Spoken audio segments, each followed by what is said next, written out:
It's time. Hello, everyone. How y'all doing today? I just chugged the last of my coffee, so I'm ready to go to space. Woo! Yeah. I see Mars is in the chat. I see Alex is in the chat.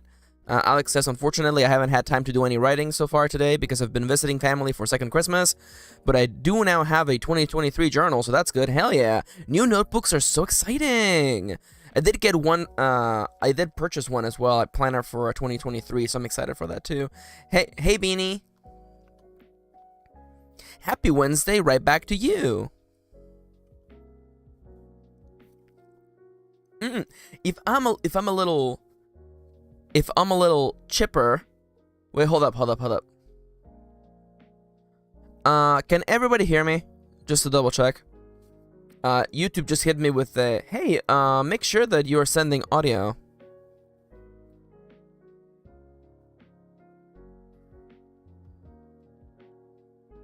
Okay, perfect, yeah. Okay, then I don't know what the hell YouTube's going on about. Okay, alright. Weird. Very weird. Yeah, it just hit me with a, hey, by the way, you're not actually sending any audio, like, to YouTube? And I'm just like, actually. Anyways, yeah. I'm so happy to be here. I had a funny little experience yesterday. Mars says, I've got some more bullet journal to set up today, and I'm also going to be brainstorming my story because I'm just in the mood to work on it. Hell yeah! I love that. That's the best feeling in the world, honestly. Having that creative energy and just, you know, channeling it and going out and getting stuff done. That's the best part. But yeah, as the title of the stream says, I need to get writing done today. So we're probably gonna like dive in like as soon as 11:30 hits. We're gonna just jump right into the writing. I want to get a bunch of writing done today. Unfortunately, of course, it's happening on the same day when right after I stayed up last night way too late because Plaguesworth, friend of the channel, was like, hey y'all wanna drive an hour to our nearest Barnes and Noble because they're selling everything hardback is half off and board games are half off. And we thought, well, do we ever love to purchase books? So that was fun. That was for people in the know, we had to drive all the way back to Gilroy, California, which is never a good experience. Also, hey Charles in the chat. Hey, let's go. Oh, hell yeah. Hi, Angel. Happy birthday. Angel says, Maxi, today's my birthday, but we'll be doing writing tonight for sure. Sending you all the writing vibes and magic. Aw, thank you. Thank you. Happy birthday. Hell yeah. Yeah. Oh my god. Charles also feeling it, you know. We both stayed up for completely different reasons. We did do some good shopping yesterday, though. Like, I managed to get the Final Fantasy Ultimania books. Let me look them up. Final Fantasy Ultimania books. I mean, I'm gonna assume that's actually good, huh? I guess if you've seen a movie twice, I feel like that means it's good. By the way, this is the books that I was able to find. It's basically a compilation of all the art from the Final Fantasy games. And I got volume 1 and 2. There's a volume 3. What's in the volume 3? Oh, okay, yeah, I guess it's 10, 11, 12, 13, and 14. Okay, not as interested in that. But yeah, no, I managed to get both of the volumes 1 and 2 half off. So that was like very exciting. I'm a big fan of Final Fantasy, so having that art on my shelf is going to be really inspiring. Also, Mars says, the scene I came up with this morning for my story is so good, my notes for my male MC just say, he is so pathetic, lol. Hell yeah. I love that. That's like all of my chapter notes for Pages, honestly. Pages is just very, very pathetic. But we love them. Also, you know, some of my best writing notes are just like scribbles on the sides of the margins, just sentences that make no sense even with the context, you know. I remember one of the books that I wrote, one of the one of the notes I had on the margins was, please make this character less of a psychopath, which even now I'm like, huh, what was I trying to say when I wrote that, scribbled it, you know, in a feverish like state? I don't know.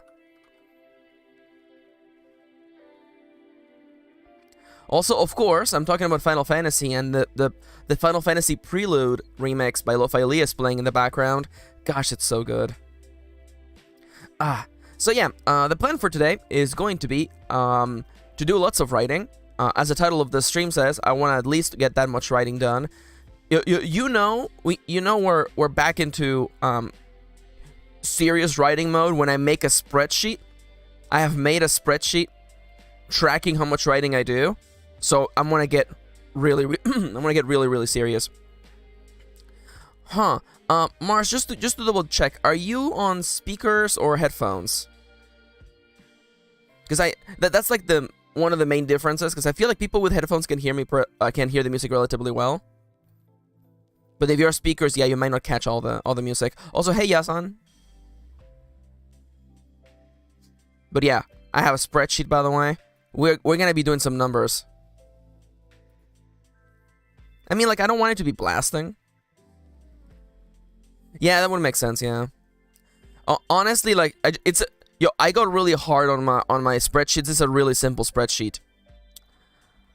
But yeah, we're gonna be Hey, Solmius. Oh, yo. Spreadsheets are hype though. Oh my god, I love making spreadsheets. Am I already gonna like showcase it? Oh my god. So, also, if you can hear that in the background, I'm very sorry. Today is trash day.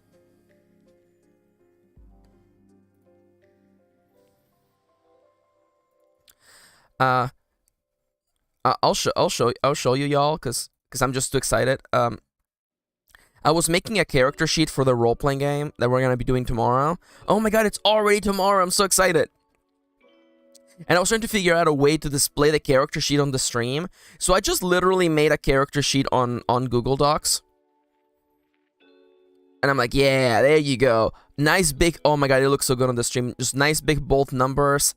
I got like yeah, this is not the actual art for Lemon. This is the art for Florence that we made last Friday. And I have like the information blocks. I gotta feel all this out. The stats, the assets. It looks so good. It looks so good. Oh my god, also Kitty in the chat, one day I'll show off my Pokemon Cards master spreadsheet. It's so good! It really is good. This girl has a spreadsheet of every Pokemon card she owns, including like the artist and the value. It's crazy. Honestly, I feel like she can just get a dopamine hit whenever she wants to by just sorting the list by like value.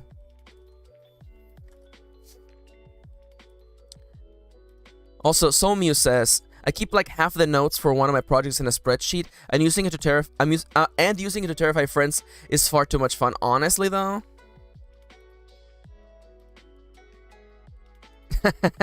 Yeah, no.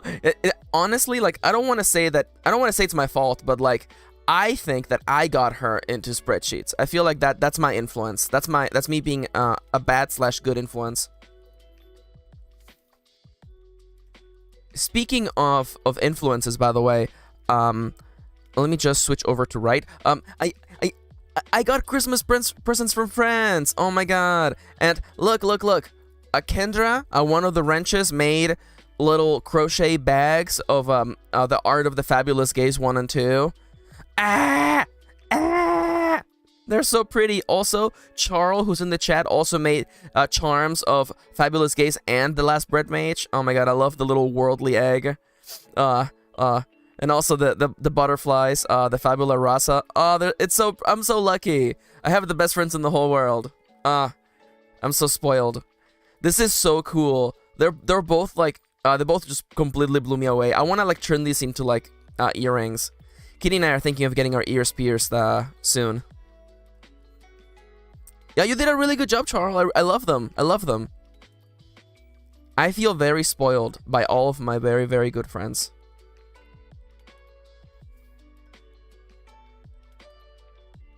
Aw, yeah. No, yeah, we're thinking of getting our ears pierced, yeah. Aw. I do like mixing and matching them, though. That's also really cute.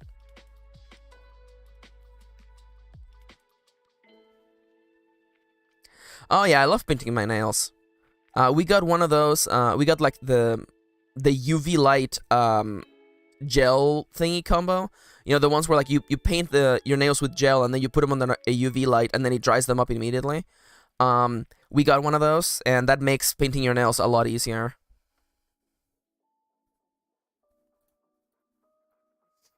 Let me see. Do I have anything else? Oh my god, I still have the reference sheet for Ironsworn open because I'm just a nerd. I'm just a nerd, and I've been having so much fun just brainstorming the campaign. Also, I guess this might be like as good time as any to bring this up, by the way. So yesterday, while we were brainstorming the role playing campaign, which again we're gonna be playing tomorrow, the topic of ice volcanoes came out, and one of the chatters, I think it was Sodernia actually, clarified what that meant. So I looked up an image. This is what an ice volcano looks like. It's basically water keeps freezing in such a way that it creates the shape of a volcano. And so it's not quite like a volcano that's actually frozen. It's actually more like a natural wonder of water that keeps freezing over and over. So that's dope as hell. We're probably going to use this. I like the imagery of like the ice planet that our characters are crash landing into, having like this like basically pillar of ice in the middle of the planet. That feels dope as hell. Also, someone came up with the name Ivory Forest, and I feel like the imagery of the pillar of ice in the center of the world really like brings that home. So yeah, ice volcanoes turns out real thing. Not like a science fiction thing, like a real ass thing that happens up in the north where people live, wherever there's like snow and ice. I wouldn't know because I live in California, so snow and ice is kind of like a myth over here.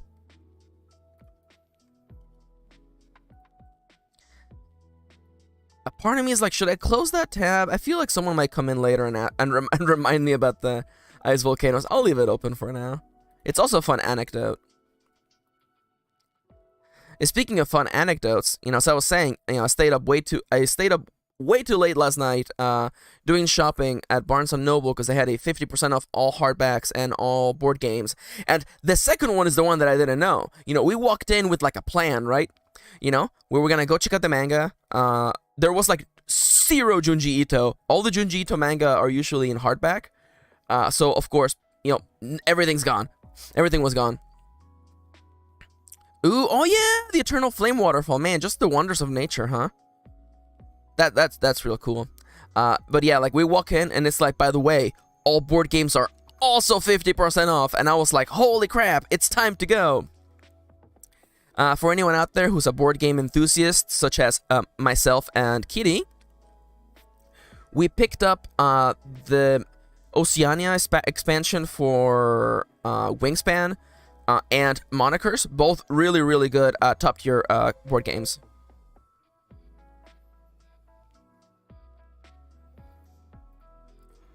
Damn, Trash Truck, you loud today. Damn, you work like this? But yeah, the plan for today is lots and lots of writing. Yeah, Wingspan is so goated. There's actually a digital version of Wingspan on the Switch and on PC and Xbox and all of those sites. Yo, Wingspan, oh my god, Wingspan is so good. Let me get a picture of Wingspan so everybody knows what we're talking about. Wingspan, a game, by the way, developed by, created by a lady, by the way. I want to specify that because there's an awful lot of, you know, board games created by men, and yeah, Elizabeth Hargrave created Wingspan, and it's funny because it's a board game about. Inherently, it's about birds, and you like make a habitat with your birds. Yeah, the art direction is fantastic. But at its core, mechanically speaking, is like a game about making combos. Like it's basically an engine building game. You play birds that do things, and those birds influence other birds. And next thing you know, you have like a huge osprey that's just like sucking up all other birds that are smaller than it, and you just get points basically.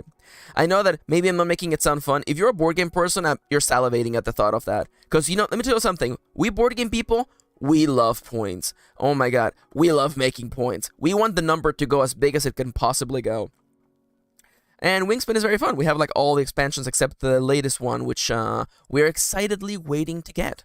Really good board game, Wingspan. It has a solo mode. The physical version you can play solo. It has a solo mode.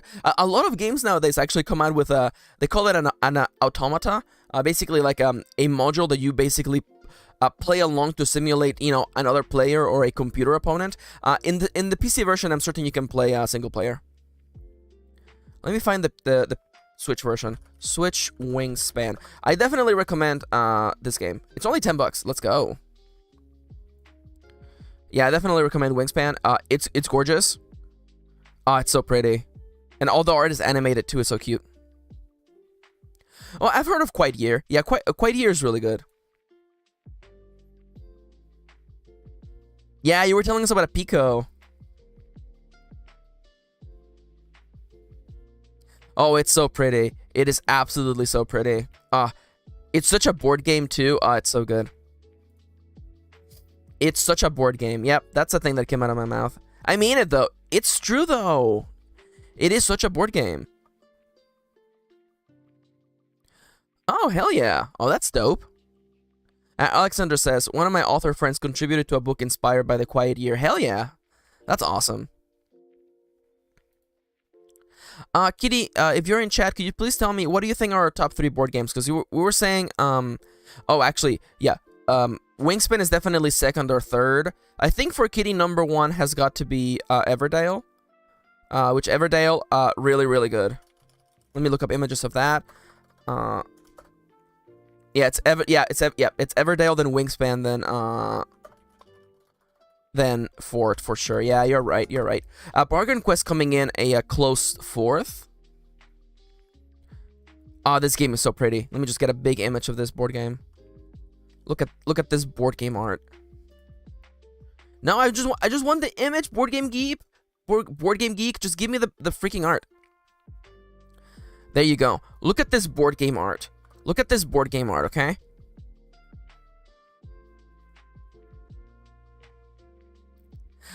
Everdale is super good. Everdale, excuse me. It's so lovely. It has an interesting mechanic, where basically every player takes their turn, right? But different players can actually trigger different seasons at different times. This is basically to say that some players can actually end the game earlier for themselves. And you basically build like a tableau that represents your town, and you have like buildings and like little critters there, and each building can house a critter, and if you have the right combo, you can basically like play more cards on your turn other than just one.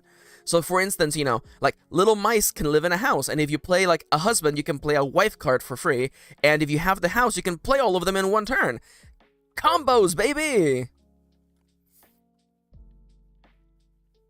Oh yeah, Beanie, you have no chance.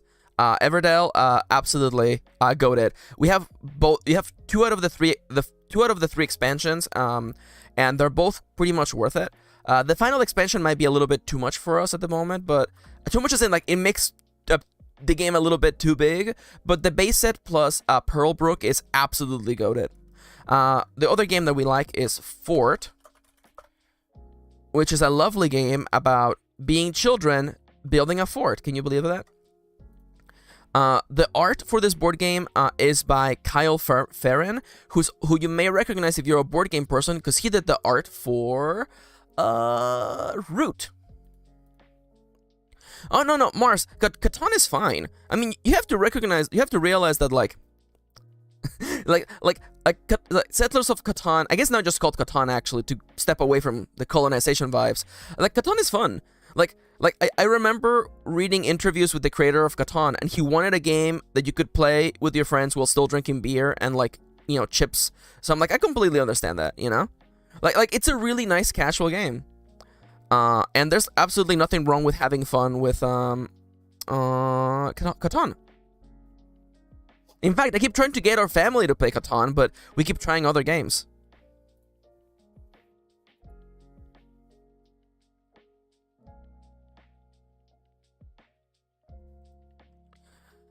I don't think so. I think this might be like a relatively like new board game developer. Maybe? Okay, Grant Rodiek. Oh, he's been doing this for a while, actually. Oh, he has been doing this for a while. It might be, I don't want to say crossing of the streams, but it might be a different Rodiak.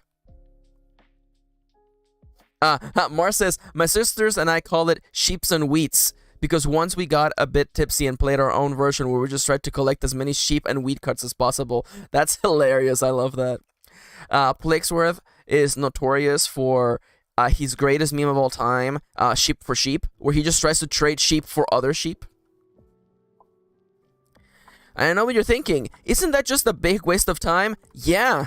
Yeah, that's why everyone hates it when he goes into sheep for sheep mode. It's great. It's great. It's great. He's such a good negotiator. And also, like, he's, like, Plakesworth is, like, secretly... like, Plakesworth is secretly goated at Catan.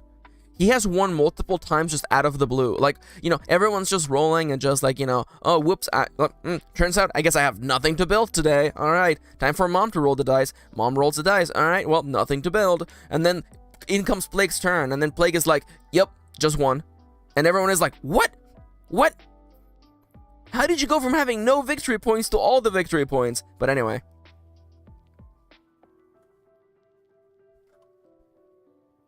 Yeah, oh man. You guys got me talking about board games. I love board games. Does anybody remember when I was first drawing and I was doing like human versions of board games? I want to go back and redraw those so bad. Mostly because that old art, like, let me tell you that some of that art is real bad. I know y'all were very sweet, like, you know, telling me that it looked alright, but I'm just like, oh my god, that art was bad. Let me see if I can find... Okay. I guess I would go to Tumblr, actually. Tumblr, because, you know, tags. Can you believe tags are, like, good? It's a great way to, like, you know, track things. maxkirin.tumblr.com/tagged. What tag would it even be? Let's try the tag. Oh, it was board game cuties. You're gonna ask me to put a percentage mark between each of those, aren't you, you little SOB? Okay, tagged, board, percentage sign, game, percentage sign, cuties. Nope, that didn't work. How am I gonna find this old art? My art? Would that do it? Okay, let me just try. I'm gonna try this. I need... I had a lot of fun with that back in the day. Definitely, you know, I need to, like... Oh my god. Tumblr, why are you doing this to me today, buddy? No, that worked. Okay, do I not have... Okay, what if I just tag it board games? Okay, turns out I'm just dumb. You know what? Anybody else want to go, Anybody else wants to go down memory lane and look at my old ass art? Yeah. I think you guys want to watch my old art, huh? No, I found it. All right, we have 7 minutes. Anybody else wants to want to cringe with me and my old art? Thank you. All right. So the first one I did was one of my favorite board games ever. Excuse me.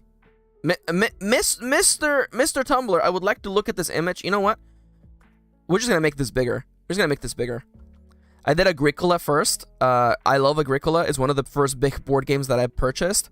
I was allured by the idea of Harvest Moon, but it's a board game. And Agricola isn't quite Harvest Moon. But, you know, it's still really fun. Also, remember that I gave them little traits for all of them. Agricola, who kind of looks like Lemon, now that I think about it. We might actually just take this appearance for Lemon for tomorrow's role-playing campaign. Also, oh my god, Kitty and I, we like to play Agricola, but we play with Animal Crossing amiibos instead of like little tokens for the characters. I feel like this makes the game a lot more fun. Oh my god, Agricola is so good. What else did I do? Oh my god, also Pandemic Legacy Season 1. Definitely an essential worker. Also, the other thing that nobody ever called me out upon, but it's just like I felt really clever. I used pieces from the game are actually what I used for the little check marks. I felt really clever doing that. Yeah, Pandemic Legacy Season 1. A good game with a not so good ending. Oh my god, yeah! Yeah! And when we played, we named the characters after characters from 999 slash the Zero Escape series. Oh, that was so good. Like, of course, I got a character who could, like, look at the deck, aka look at the future, and I called them Akane. Of course I did. Of course I did. Who else? Oh, Fort. Oh my god, yes. Works at a daycare. Always wanted to have a treehouse. Owns approximately 100 Funko Pops. Yeah, Fort is very good. Fort is a really, really fun and cute game. Also, there's a bunch of kids. There's a kid in a wheelchair in Fort. Representation. Yeah. Fort. Yeah. Code names. Oh my god. Code names. Such a little shit. Code names is fun. What else? Oh, Catan. Yeah, I did do Catan. Yeah. Sheep for sheep. This is not gonna work. Sheep for sheep. Sheep for sheep.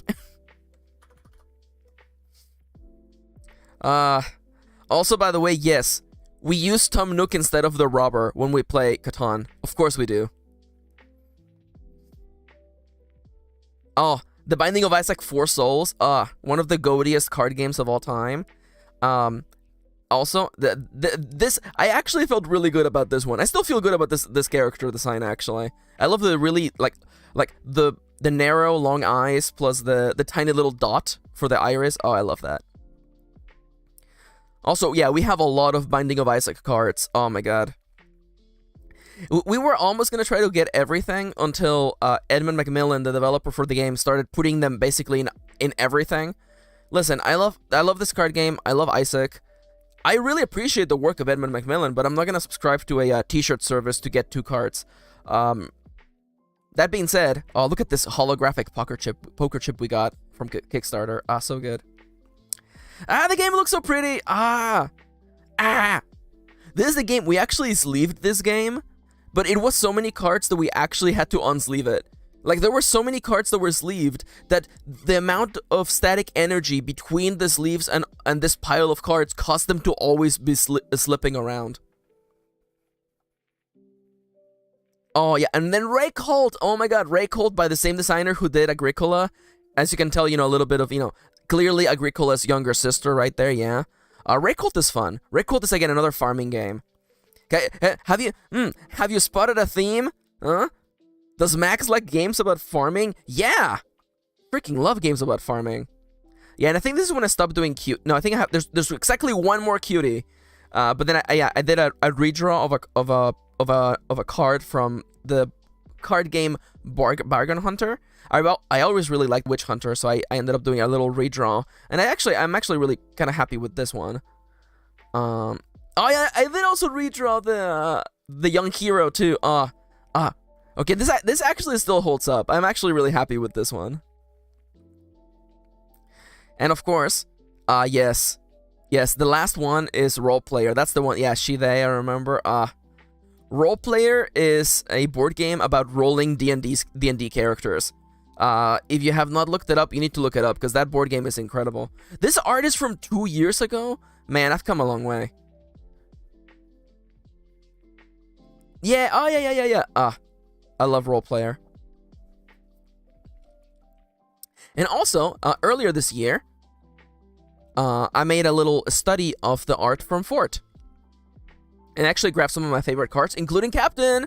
And I ended up trying to redraw them.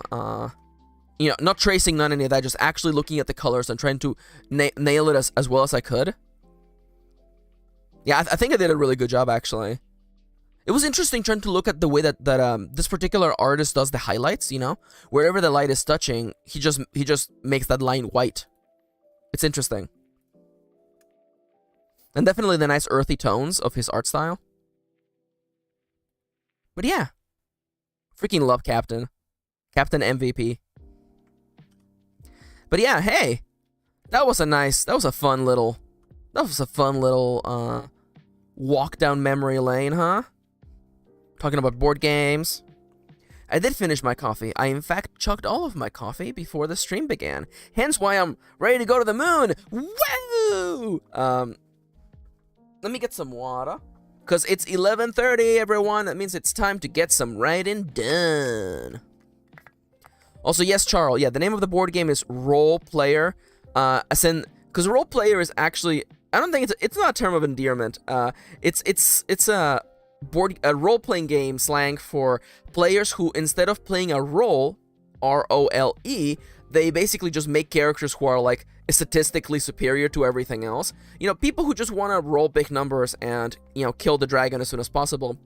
The board game just plays completely on that trope, because the entire point is to make characters who are actually like statistically like superior.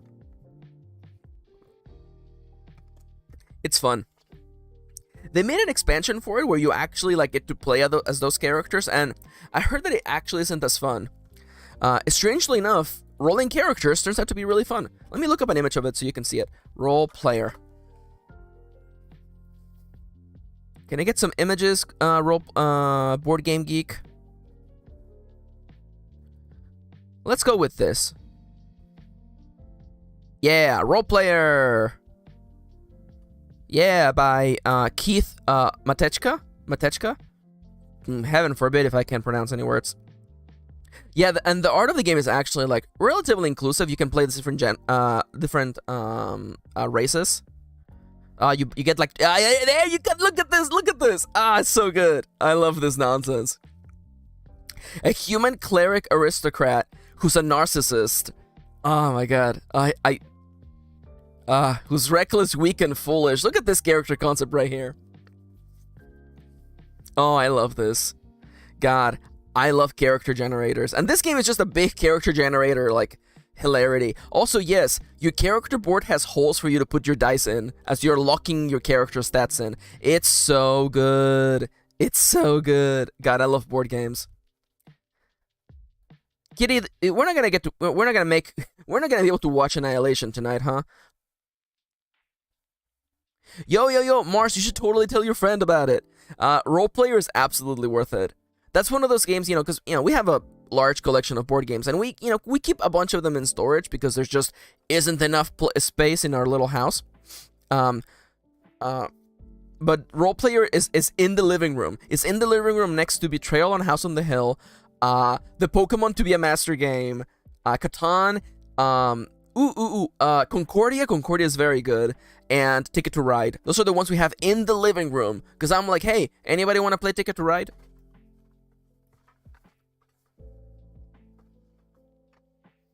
I actually had a really fun experience playing Ticket to Ride for the first time with my father-in-law and some of my nephews. And it was fun. Like, that might have been like one of their first experiences playing like board games that are a little bit more serious, and one of them was having a fun time just like mathematically trying to find the thread. Yeah, and I love Ticket to Ride because that's a game where you bite off as much as you think you can chew, and at the end of the game it's just like, oh, I guess these are the consequences of my actions, huh? I shouldn't have taken all of those orders to make 10,000 train lines across the United States of America. What a fun game. God. I love board games. I love board games that, you know, make you look back on the last 40 minutes of your life and think, where did I go wrong? How did I make so many bad choices? It's the best stuff. It's the best stuff. Anyways, it's time to do some writing. Let's switch over to the writing setup. Also, Kitty, yeah, if we, I kind of, a part of me is like, we should watch Annihilation, but if we don't, maybe we should play board games, honestly. Mars says, how did I make so many bad choices? Is me with the game of life. Oh my god. Wait, do you mean like, are you being facetious? As you're saying like the game of life is in like living, or you mean the actual game of life? Also, I feel like I played the game of life. Okay, that makes more sense. I feel like I played the game of life once in Mexico, so I have no recollection of how any of that works anymore.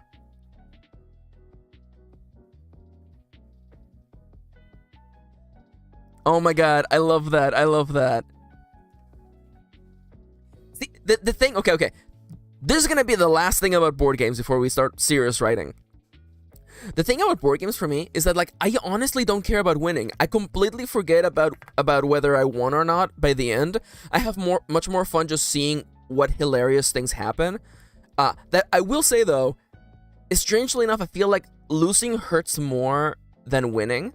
Like if I lose a game, I'm like, oh man, I should have really done better here, or I analyze my strategy, or let's be real, lack of strategy. But if I win, I don't like cherish it. I'm just like, yeah, whatever. Let's start another game. Winning, I learn nothing from this victory. Give me more failure so I can learn. Alright, so the plan for today, by the way, we're going to be writing some more Trip Super Riches to Rex adventure. On the previous episode, we began chapter 5 of the story. Trip finds themselves in their newly expanded McMansion that they're building in order to spend all of their money. And we went over a little bit of introduction on, all the building that happened.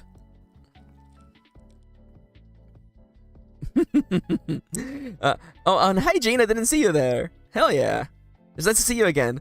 And aside from that, part of this scene, by the way, as per what we wrote last time, the goal of this scene is, make mistakes, honestly. Again, I was saying earlier, like, I feel like I learn more from making mistakes than I do from, like, succeeding at something. And, like, that, reminding myself of that actually, like, helped me, yeah, keep moving forward. Also, hi. Honestly, like, that's kind of like the mentality that I like to take whenever I do something scary. I'm just like, yeah, but I want to learn, though, And I'm like, the people who don't try, they don't learn. So, gotta give it your all, even if it's scary. Especially if it's scary, actually. That's how you will learn.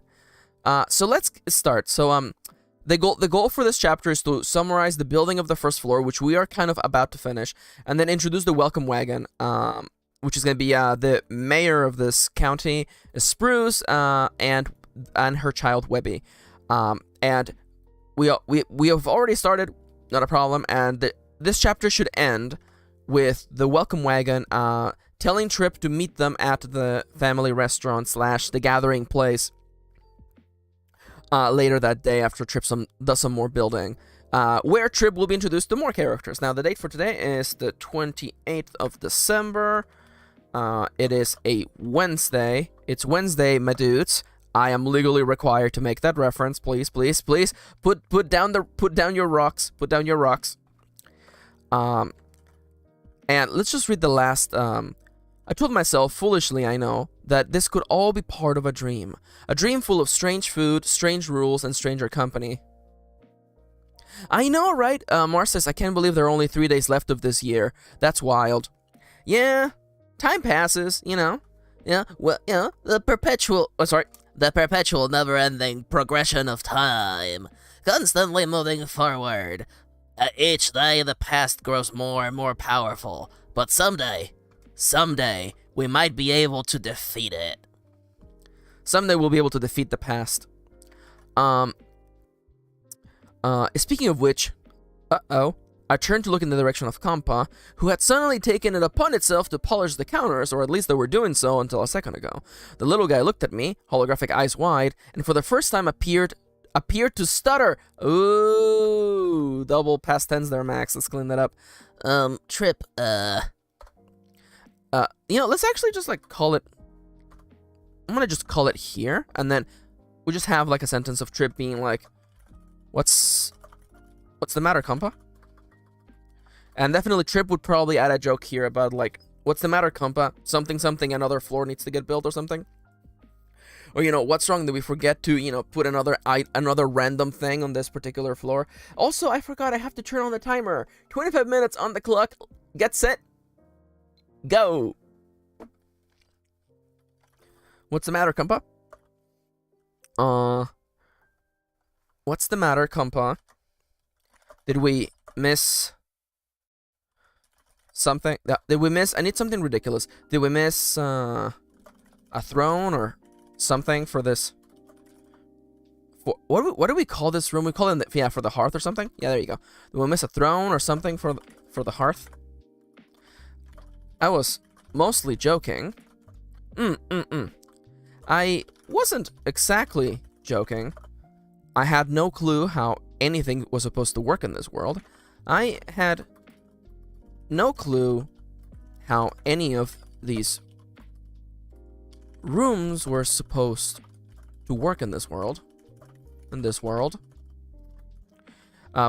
As much as I was poking fun at the little guy, I was ready to hear that we had, in fact, forgotten to add the very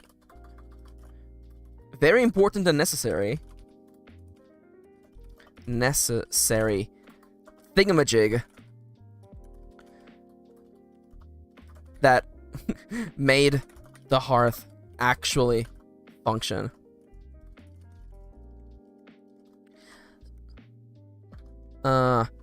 So I think at this point, I feel like Compa would be like, it's not really, the problem is not really, it's not really what's inside is what's on the outside. And then Trip would be like, that's usually the opposite of what people tell you. The thing is, it's not about what's on the inside, but the outside. Compa added. The thing is, you see, it's not about what's on the outside, but inside, but the outside. That's funny because that's usually the opposite of what people say. That's usually the opposite of what people say.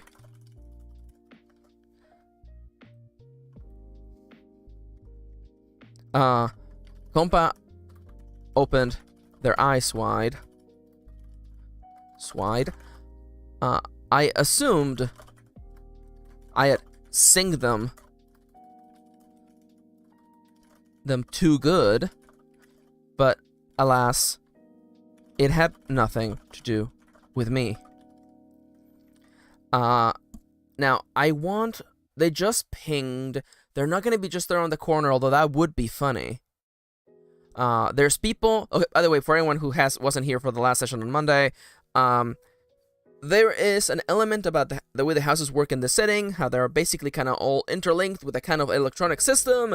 We will explain more of this later, but basically, there's no doorbells, there's no home lines in this world. You instead just ping the house you're gonna go visit, if you're polite, that is, unlike our good friend Erilyn, who just kind of showed up at the door.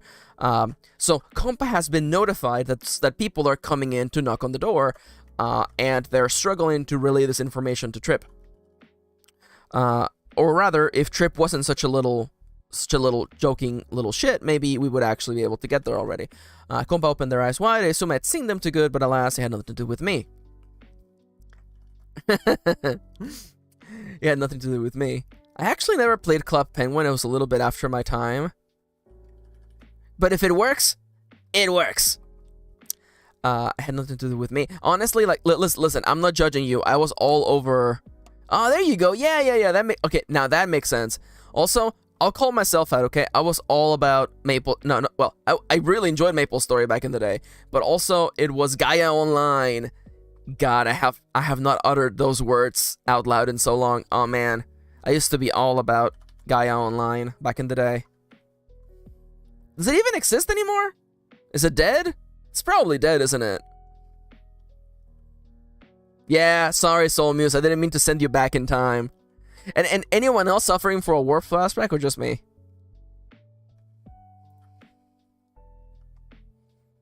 Oh, it's still alive? Okay. Soul Muse says it's still alive. I think I saw someone on Twitter being like... leave Twitter, they said, and then he just shows a screenshot of, like, them in a chat room in Gaia Online and being like, where's everybody? Alas, it had nothing to do with me. The problem really was on the outside. Okay, I think I want a line break to end this thought and then be like, Compa... No, but I already had the sentence start with Compa last time. How do I want to get to the point where... You know what? Let's go with... The problem really was on the outside.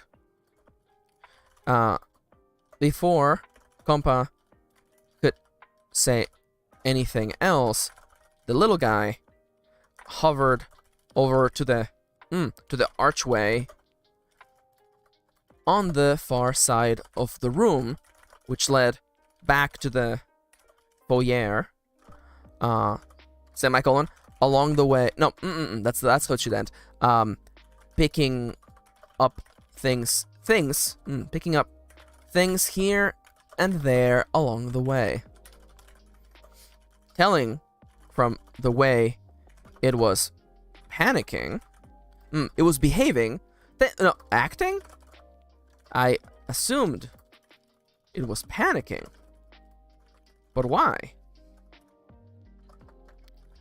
What's the matter? Is something going on? Is the house gonna? Is the house about to explode or something? No. What's the matter? I said. I called out. I said, calling out to Compa, when the little guy didn't reply back. Didn't reply or slow. I decided to chase. Decided to give chase? To give chase. Slowly give chase. I was tired, sore, and not exactly ready to run all over the house picking up. House cleaning. Not ready to run all over the house. Let's just call it there, okay? Sometimes you don't have to say all the things, just most of the things. I was tired, sore, and not exactly ready to run all over the house. Compa, slow down. What is this about? Is the house gonna explode or something? You're acting like the house is about to self-destruct or something.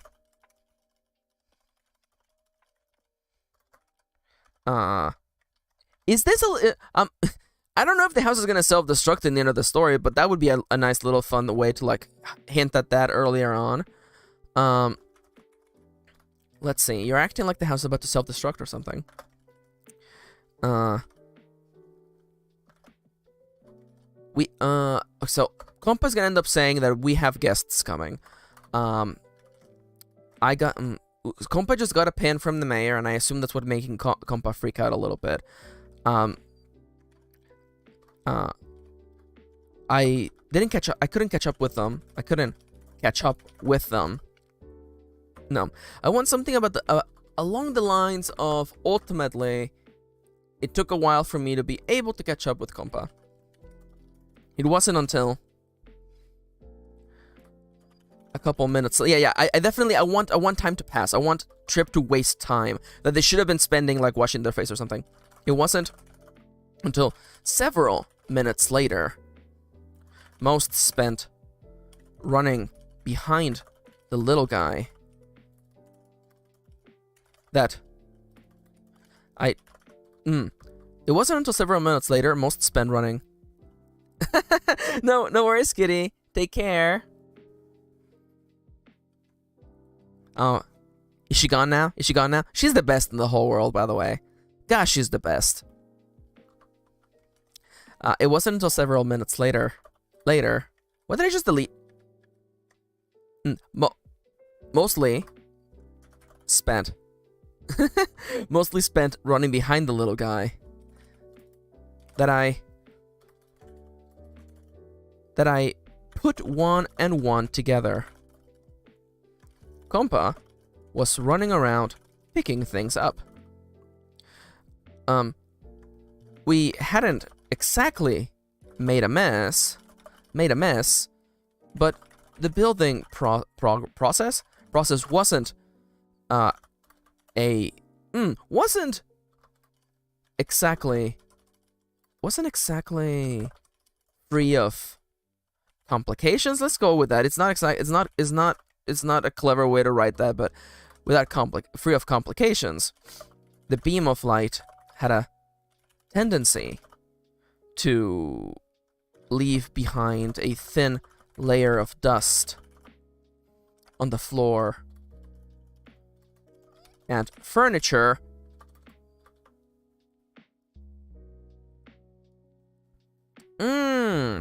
Yasen, you make a good point. This is probably a Maxism, also known as things that I say because English is not my first language. I'm gonna take 1 and 2 together, thank you. Although I have heard you put 1 and 1 and come up with 2, although putting 1 and 2 together and coming up with 3 is also, I assume, a valid way to say it. Thank you. The beam of light had a tendency to leave behind a thin layer of dust on the floor and furniture.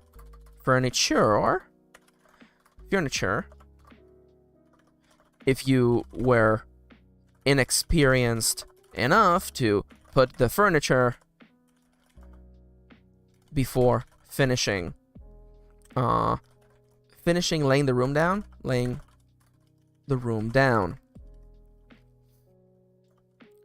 Kompa was running up and down. Ooh, got time to scroll up. Running up and down the house. Using not shaking. Well, are there brooms in this reality? I'm gonna assume there's something like a vacuum, maybe? Huh. Although we haven't actually talked about that. Kompa was running up and down the house, using a piece of cloth to wipe away as much of that thin layer of dust as possible. They were also opening up curtains. We had a lot of curtains. They were an easy way to spend money. Yeah, Kompa Dust Buster form. Yeah, honestly, that would be kind of cute. I'm thinking about it. You know what? I'm gonna make a note here. What is it? I'm gonna look it up. Teletubbies vacuum. Oh, I see it. Oh, yeah, I've seen memes of this little dude. Hell yeah, that's cute. Yo, it's funny though because Kompa does kind of have eyes like that. That actually would kind of make sense. It does seem like the kind of thing, could I actually make it? Could I actually make Kompa transform? It's something that I can consider. Also, I like Alexander being like, no, please don't do that. And I'm like, that's also fair. We had a lot of curtains that were an easy way to spend money. My eyes. The constant going from darkness to light. Oh, the name of the vacuum cleaner is No? Or New? I assume it's No. That's funny. They were an easy way to spend money. They were an easy way to spend extra money. Just move on. Kompa's running up and down. Kompa's wiping everywhere. We had a lot of curtains. They were an easy way to spend money.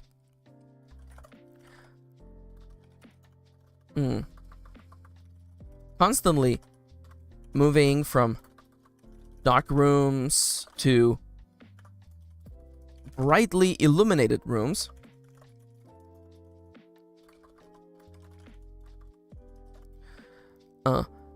Seemed to expedite a headache I had been putting off for the better part of the day. Part of 2 days. Maybe it was because of this reduced. No. Maybe it was the headache. Maybe it was chasing after Kompa. Maybe it was chasing after a strange little hovering, talking smartphone. But I felt myself. But I felt an intense desire to just to make the world stand still. got a hold of Kompa. The little guy still trying to pick up the dust. The dust, much like a little turtle. No, little tortoise. Tortoise. Picked up mid-stride. And let's just I think the little imagery of like a little tortoise moving its legs slightly helplessly, comparing that to Kompa still trying to pick up the dust is cute enough and funny enough to just leave it as the end of that sentence. What's going on here, Kompa?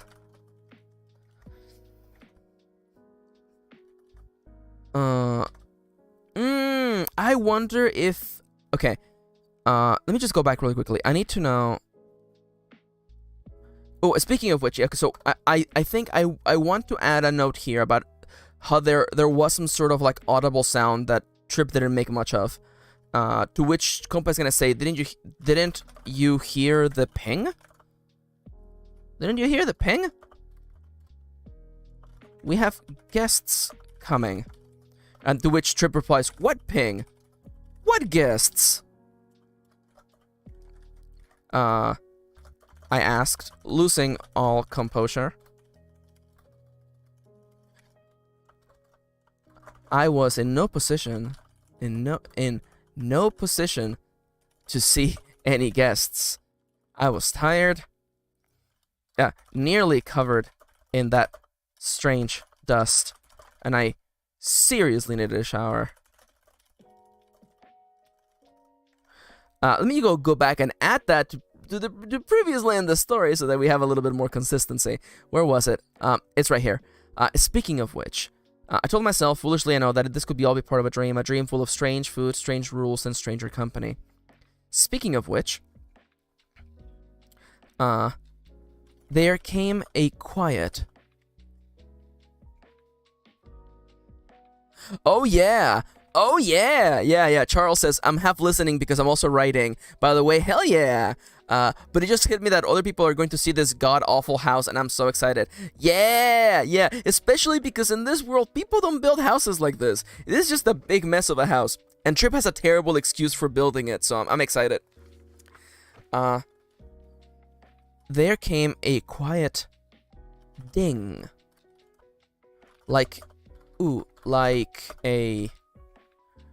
What I'm envisioning is a spoon softly touching... Sorry, my knee hurts and I kind of want to get up. I guess I should just get up, actually, while I'm brainstorming.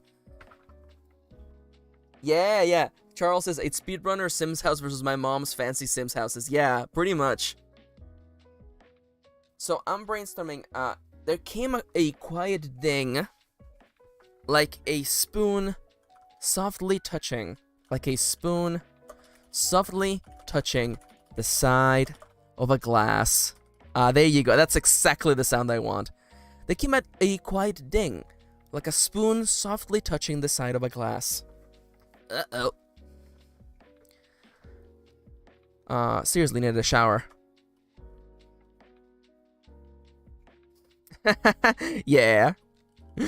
Goth Manor versus the Prefabulous. I was in no position to see any guests. I was tired, nearly covered in the strange dust, and I seriously needed a shower. What guests? How? I think I can just call it at that. Didn't you hear the ping? The ping, Trip. That's the sound when someone informs... when someone... That's the ping, Trip. Don't you know? Kompa. It was now Kompa's turn to... to grip the sides of my face with its holographic gloved hands.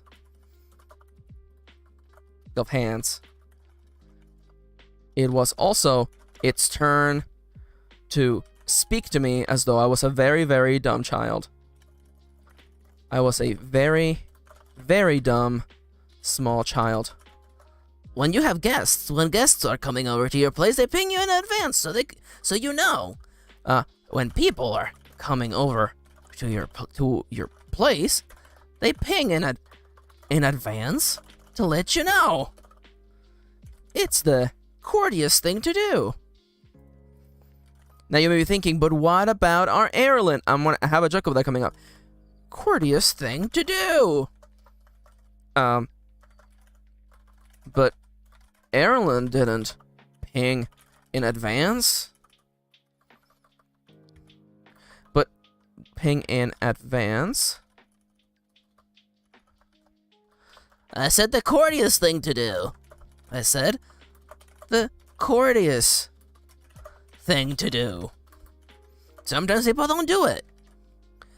Yeah, so some people with less manners might not necessarily do that. I said the courteous thing to do. Some people like to skip that step.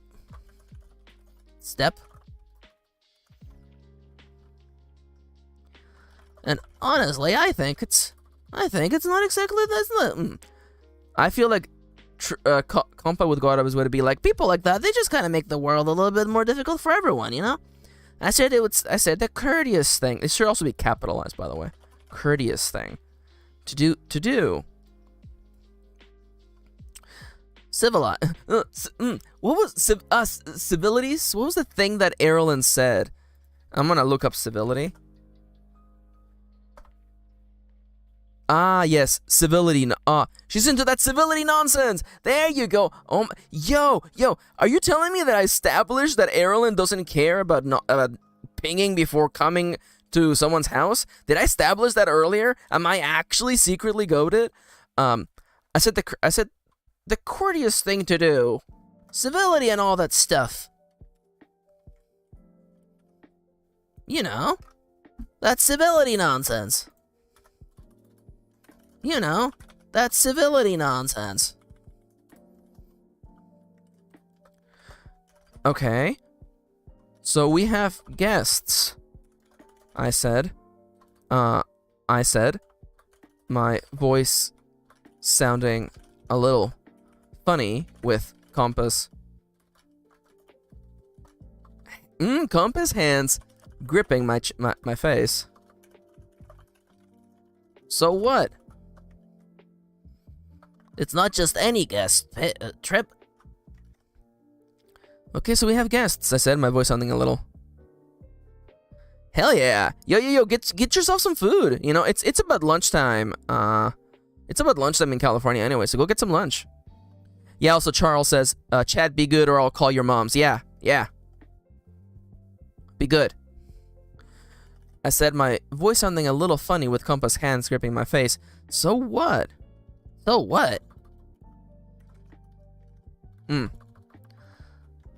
Trip, I recognize that maybe things are different where you come from. Oh, I know exactly what needs to be said. Trip, I recognize that things may be different where you come from. Yo, hey, Beanie, welcome back. A maintenance came to look at your broken oven. Oh, man. Oh, I honestly, like, I hate having to deal with maintenance, so I definitely relate. Welcome back. I hope everything's okay. Trip, I recognize that things may be different where you come from, but oh, sorry. This feels so much like a Back to the Future line. Like, listen, Marty. I know that maybe in the year 1985, everyone can just walk into a pharmacy and buy plutonium, but it's not quite the same in the year 1955. But Trip, I recognize that things may be different where you come from, but over here, we try to make things nice when the mayor of the town is coming over to greet you, no, to welcome you into the community. It took me, ooh, it's time for a break. It's time to get up. It's been 25 minutes. How much progress did we make today so far? 616 is not bad. 616 is not bad. I'm just kind of tracking my pomodoros, by the way. Honestly, 616 words is not bad at all. So I'm gonna, well, it's time for a quick little break. I recommend everyone who's listening, I guess save Beanie, because Beanie was probably on their feet just a little bit ago, but, you know, take a second to get up, drink some water, you know, stay hydrated.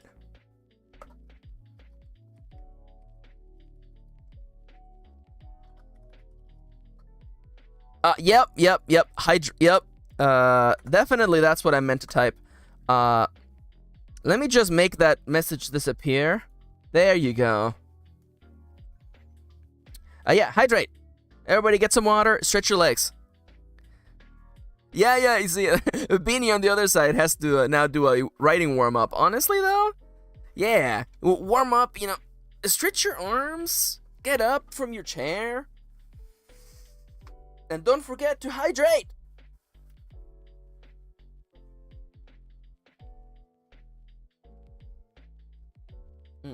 I feel like we're off to a good start.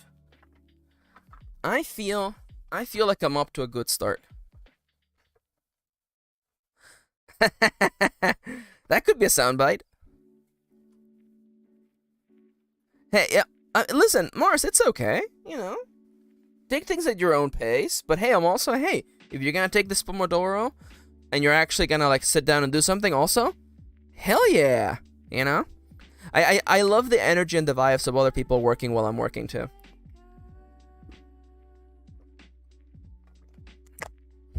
All right. Deep breath, stretching my arms. Okay. Let's get back to it. I'm gonna write 1,600 words or so, God help me. Let's make it happen. 25 minutes on the clock. Let's go. It took me too long to realize what I just heard. It took me too long to realize what I had just heard. I understood the words. I knew what they meant. It wasn't that I was suddenly hearing a completely alien language, but rather, no. It wasn't that I was suddenly hearing a completely alien language. It was the order of these. It was the order of these otherwise mundane words. Mixed with the context of this alien world that truly that caused everything to hit a little different. I want to have that as the ending. It was the order of these otherwise mundane words mixed with the context of this alien world that made for a bitter pill to swallow, that made for a bitter concoction. I don't know. It was the order of these otherwise mundane words mixed with the context of this alien world that had my head spinning. Let's go with that instead. Had my head spinning.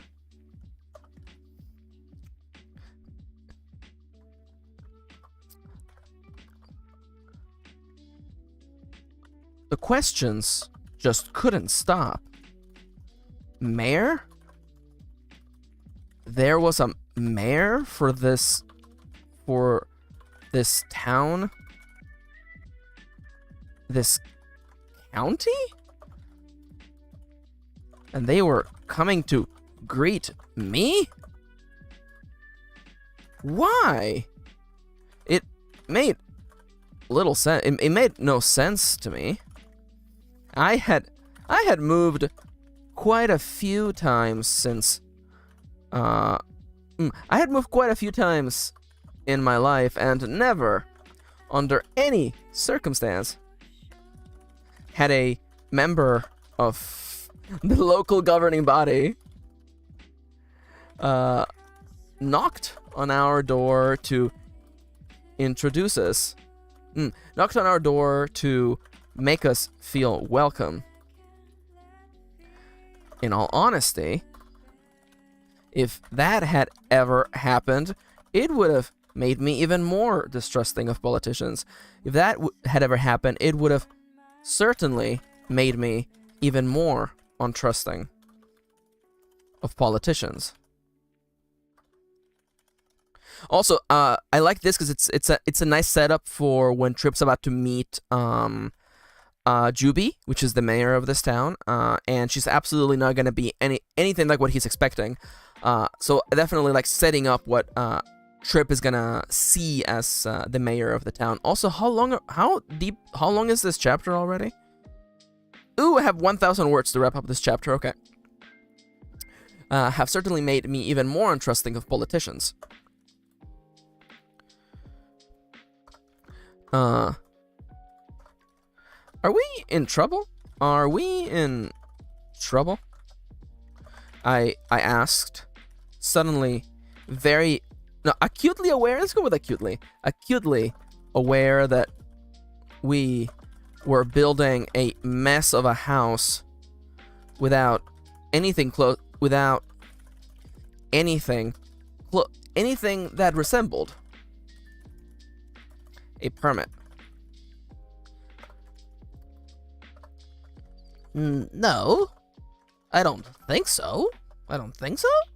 Compa replied with no confidence in its tone. Do you think we're in trouble? Should we be in trouble? You know, I'm just your companion compass. You know, just your companion compass. Companion compass device. I don't believe I've actually named what the device is called, and I'm not gonna do that right now.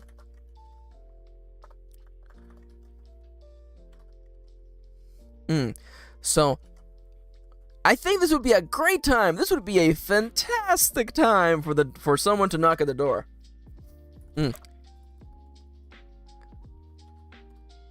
There came another ding. Soft, metallic, and a lot louder than the last one. Compa. I whispered to the little guy. Please tell me that's not the front door. Please tell me that's not the front door. That's most definitely the front door.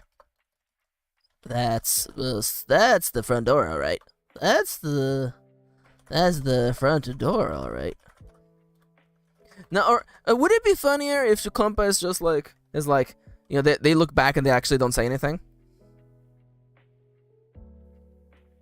Oh my god. Mars says my partner just called me out to the living room to look at the kittens snuggling as they slept on the couch together. Oh my god. I love that. I just stopped to go look at to see where my cat is. My cat is just chilling on a very nice, comfortable seat, curled up, snoring, living the best life. Gosh, we don't deserve cats. Cats are just so good. Compa, I whispered to the little guy, please tell me that's not the front door. Compa stared back at me. Unspeaking. Yeah, let's go with unspeaking. It's chunky, it's clunky. Kitty's gonna tell me to cut it later. That's life.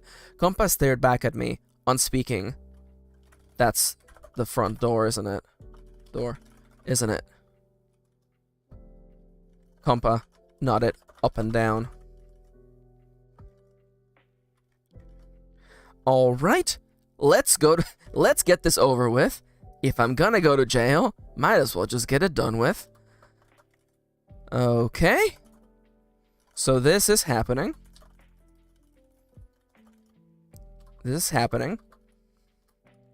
I took a deep breath. Passed a dusty hand over my heavy hair, and Ah, welcome back, kitty. I think everyone's doing good. We're having fun here. Benny came back. We're doing some more writing. Yeah. I'm actually having a lot of fun today. My numbers are looking really good. And I have been respecting breaks. Okay, so this is happening. I took a deep breath, passed the dusty hand over my heavy hair, and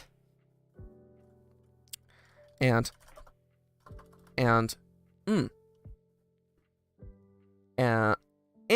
want something to the extent of, and I checked that my clothes were actually fitting, or something to the extent of like, and pulled my hoodie down just a tad bit, just a little bit. I was never the is bashful the correct word here? Someone who's like embarrassed about their body sometimes, I don't know. I was never the bashful type, but I always got a little embarrassed whenever, I don't know, the prudish type? Is prudish the correct word? I don't know. You know what? Let me just rephrase this. Just get to the point, and instead of self-conscious is the correct word. More self-conscious is the correct word for sure. I was never the self-conscious type. The self-conscious type. Can I spell self-conscious? The answer is probably not. I was never the self-conscious type, but I always got a little embarrassed whenever I met new people.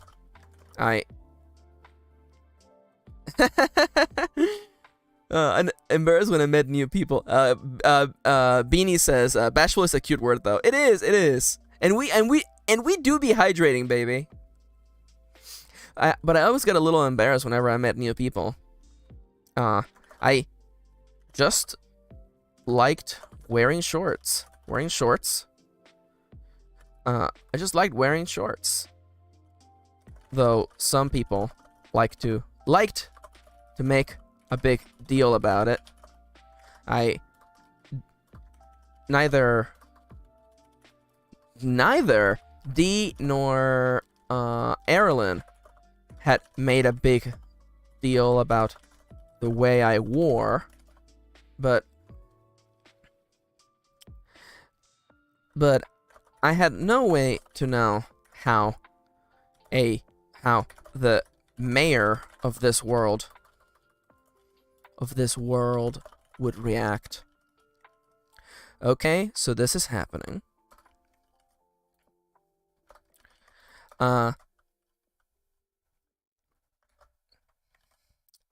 Okay, but I had no way to know how the mayor of this world would react.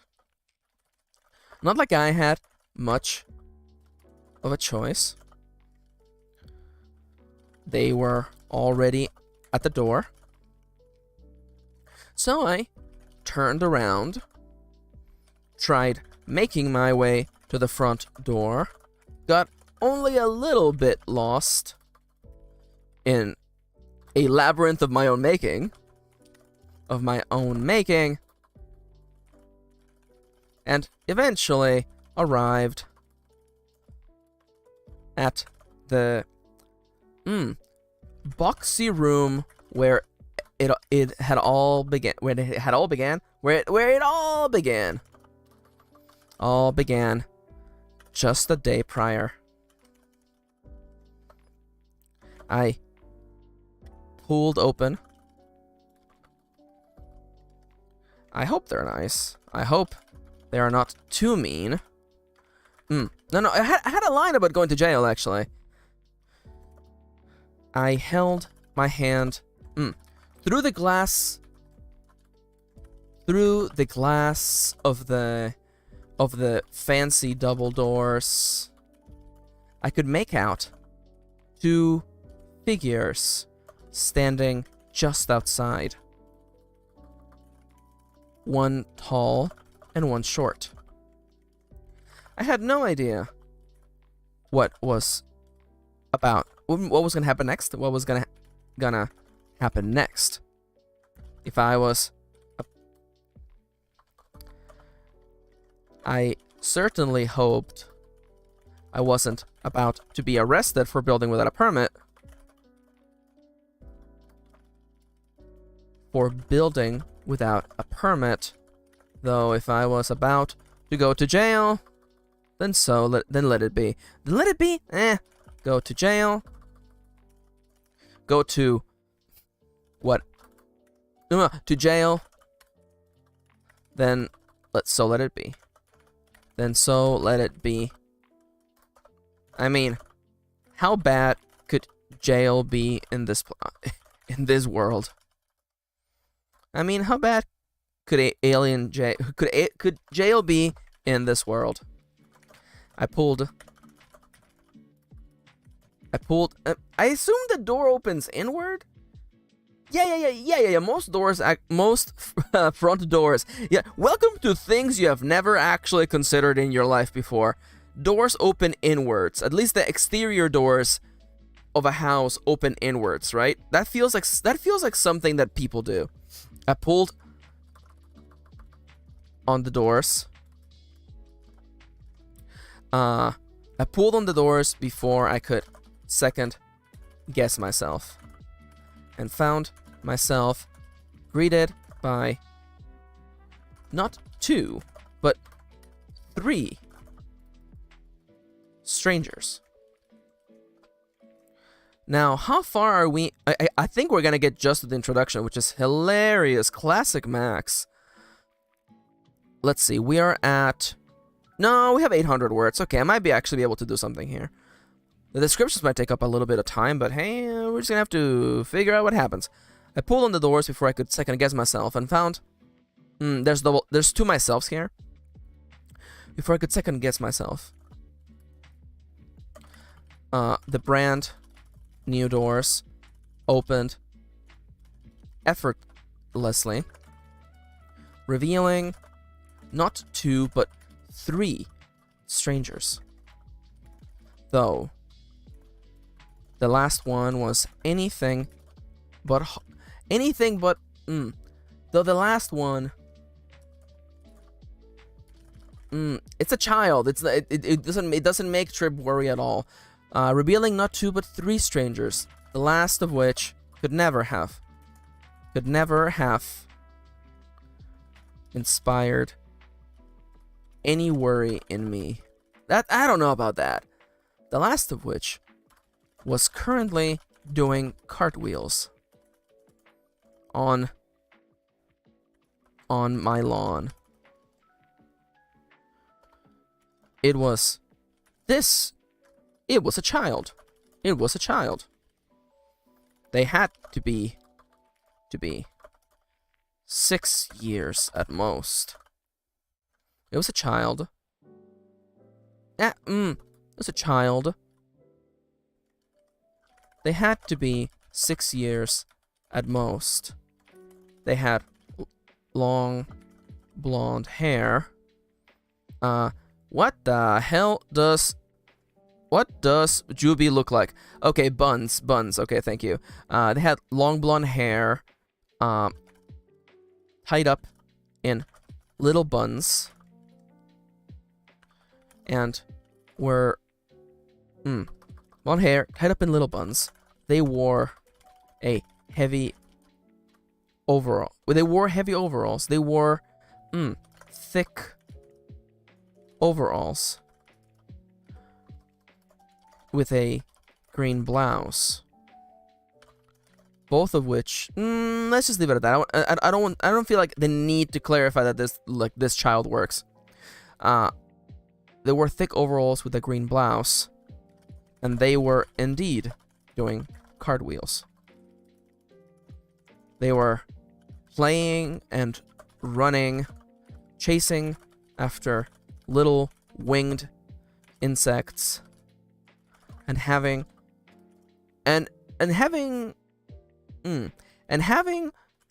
pretty much having the time of their life.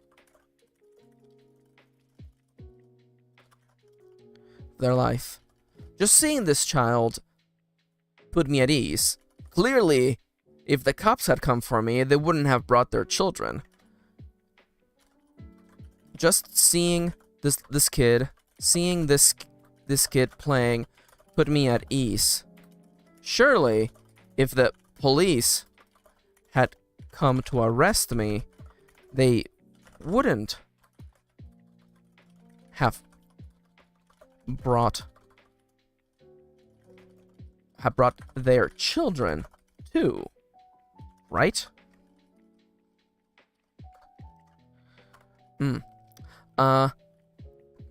Feeling my shoulders ease up.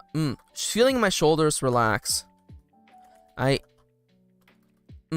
finally had the courage to look at the two other people standing right in front of me. One was indeed large, tall. Tall. One was indeed tall, and the other was short, though only because she was sitting down. The taller of the two was a woman who appeared to be in her mid-20s. She had tanned skin with freckles. Tanned skin with... No, not a comma, Max. Come on. Welcome back, Charles. How's the pasta? We have 5 minutes left in the cycle, and I'm already thirsty. She had tanned skin with freckles. What does... Hell yeah! Okay, a spruce... Okay, yeah. Hair up in a bun, brown hair. She had tanned skin with freckles. She had brown hair tied up in a bun. Though there were plenty of flyaway hairs.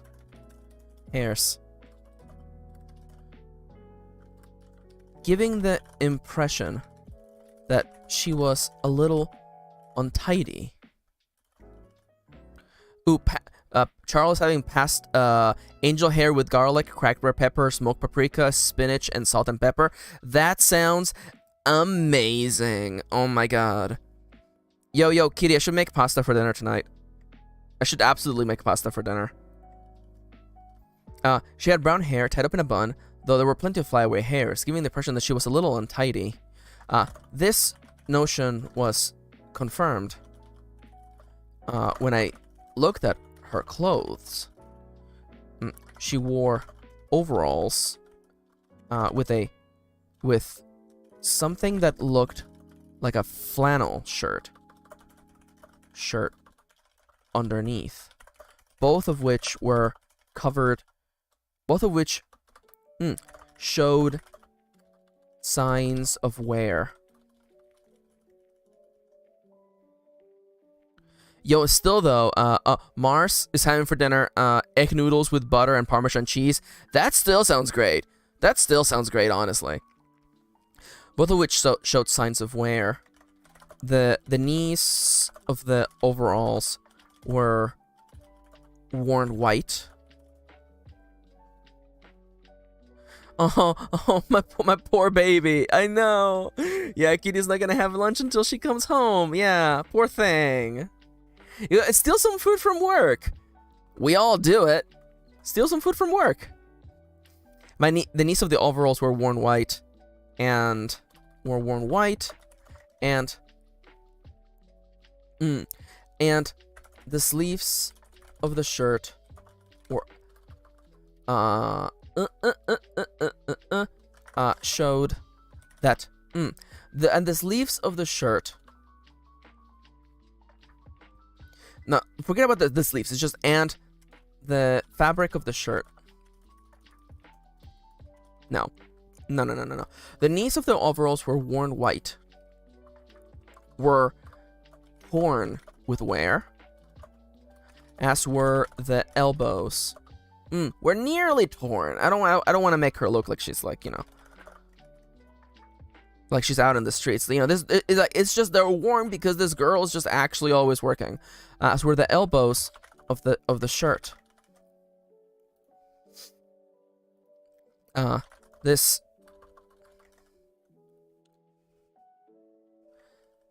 Yeah. Have some more tea, babe. This notion was confirmed when I looked at her clothes. The knees of their overalls were nearly torn with wear, as were the elbows of the shirt.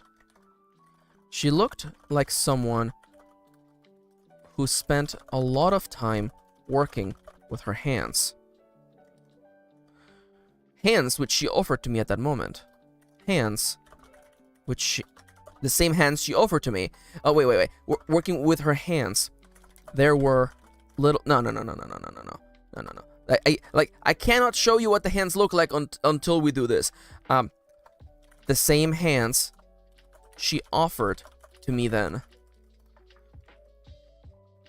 I took them without thinking twice. I took them, partaking in a strange double handshake, and I felt just how rough they were. No, I've honestly, like, it's. I think that a lot of fiction is focused on making characters cool and amazing and beautiful and sexy, and Callus is, of course, not a very sexy thing to mention, but I think it's important. I feel like it adds a different dimension to the character. Traits that are not necessarily attractive. I think it's especially because Callus is just like, it's something that a working class person has, you know. My sister is a baker, and let me just tell you, her hands are worn the hell out from, you know, just handling a lot of dough and a lot of hot trays and a lot of different baking materials. So I wanted a spruce to have calluses on her hands. Without thinking twice, I took them, partaking in a strange double handshake, and I felt just how rough they were. They were covered in calluses. The alarm's about to go off. You know, yeah. See. There's exceptions to everything. We're not trying to make hard rules here. Also, by the way, the timer's going off. I must admit, it took me a little bit, because I knew I didn't want to call him Rory. I wanted to call him Priam, because that's his new name now. And I went through your posts from 3 months trying to figure out what the hell is Rory's real new name. And I'm like, yeah, it's Priam. I love him. He's so dumb. He's such a himbo. I love him. Oh, I love him so much. Also, by the way, the timer went off. Everyone who's watching this, you're now legally required to, okay. Well, sure, I could have asked, but also, I also got to look through your art over the last 3 months. It was delightful. Oh, by the way, someone posted a custom do-your-own...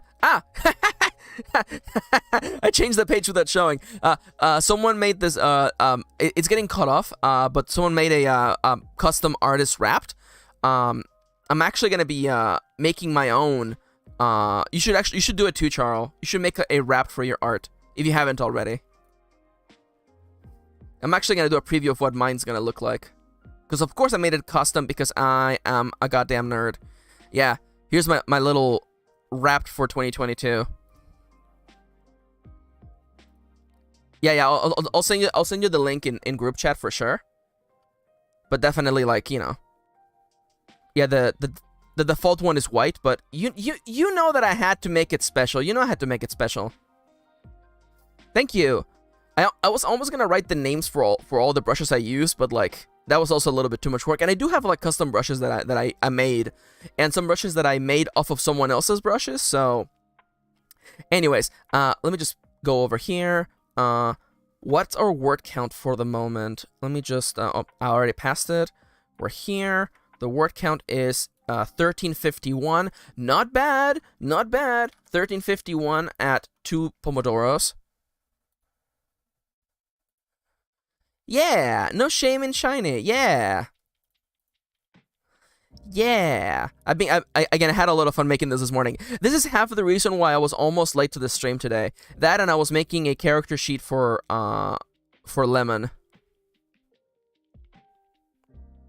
Oh, hell yeah. Yo, making spreads for on a bullet journal, like, it's fun. It's also time consuming, but it's also fun. Also, it's a break. Everybody get up. Everybody hydrate. Have some water. We're actually halfway through the stream already, and I'm actually gonna do a quick... I'm gonna do a quick BRB break. also known as a bio break. I'm gonna get up real quickly, stretch my legs, and I'm gonna be right back. It'll be like just 2 minutes at most, okay? Be right back.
And I'm back.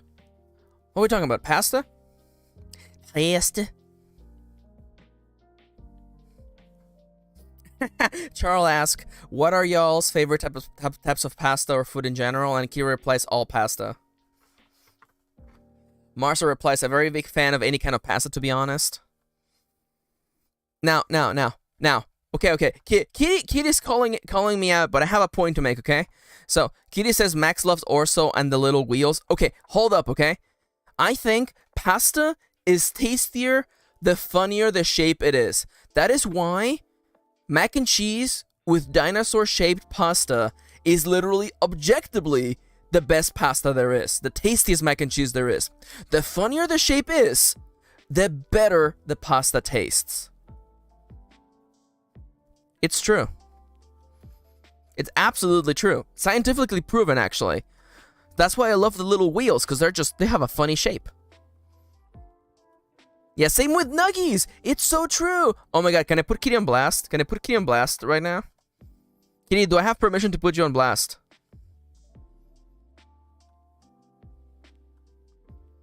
Hey, sometimes. I was referencing mostly, like the mac and cheese, like dino-shaped pasta. I'm sure it's out there. I'm certain there's like dino-shaped pasta out there. But I was talking about how, you know. Oh my god, that's funny. Oh yeah, that's right. Yeah, Mars is a twin. That's true. I forgot.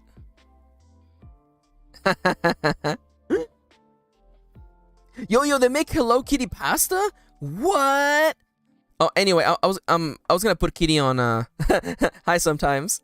I was gonna put Kitty on blast before my next cycle, so let's just I'm gonna say it now, okay? So we went out to get some fast food last night for dinner. You know, it's like 10 p.m. or something, and we went out to get some food with Plague after we did a bunch of shopping at Barnes & Noble because they had all the hardcovers and board games were 50% off.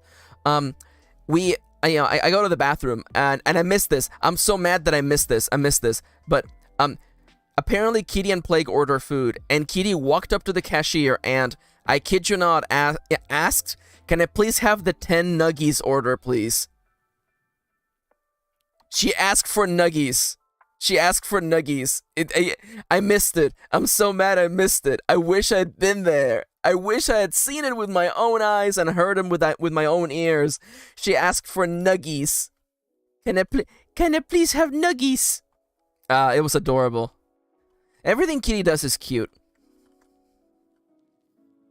Nuggies. I know. I love the cashier, the register lady didn't even like bat an eye. She was like, "All right. Hello, nuggies, please." Beanie. I love that. Hell yeah. I love Mars and Charles bonding over having twins.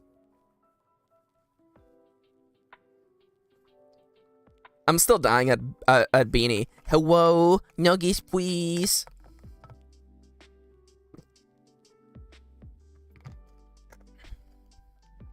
No. Yo, honestly, that's dope as hell. That's dope as hell. You know, what are the odds of that? What are the odds of two people with twins and the same type of twins? You know, meeting at the same time.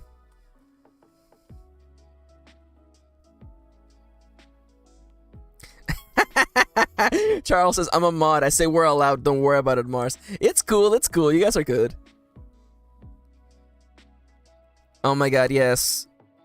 Please, nuggies. Nuggies. God. Yo. Maybe, should I change my coffee to it being like nuggies instead of coffee cups? Yeah, please buy max 3 nuggies. What do y'all think? Would that be incredible or career suicide?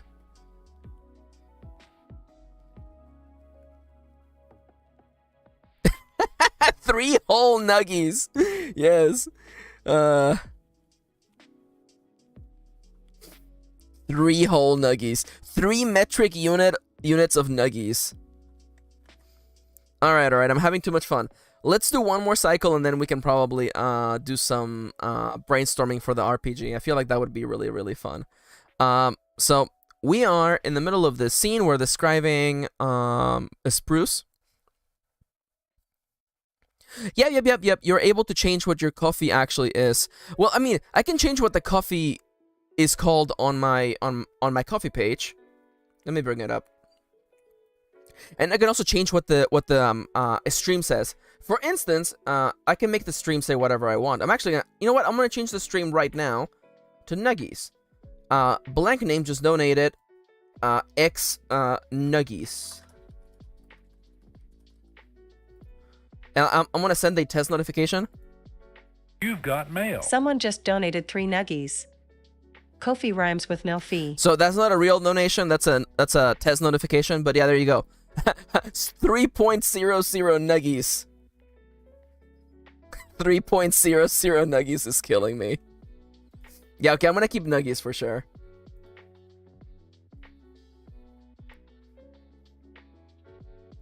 Yeah, you can also change what I believe you have to have probably the coffee gold. I mean, the coffee gold is still absolutely worth it, but I think you can actually change what coffees are called in your page.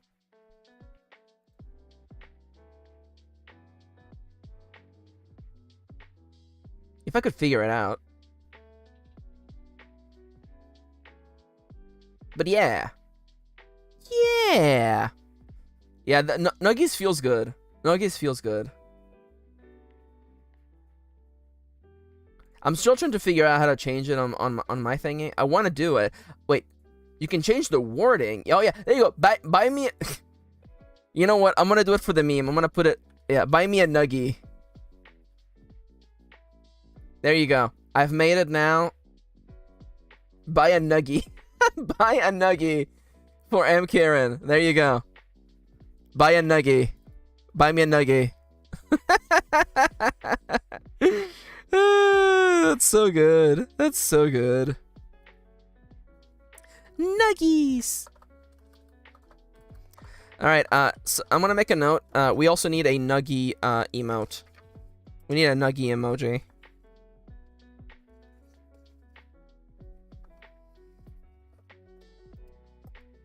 All right. Back to work.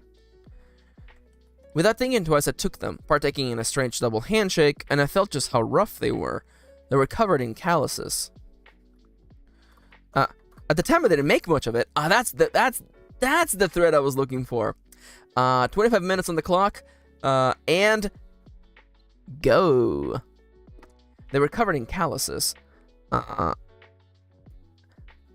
At the time, I didn't make much of it, but later I would find myself questioning if in a world where a beam of light can 3D print you an entire house, why, what need was there for everyday people to build anything by hand? It's so nice to meet. Welcome to the neighborhood. Welcome to the Spruce would absolutely say welcome to the neighborhood. Welcome to the neighborhood. Welcome to the neighborhood. Welcome to the neighborhood. Said the woman. Said the young. Let's call her a young woman. I mean, come on. Said the young woman. She didn't. Said the young woman. Not yet. Not yet releasing my hands.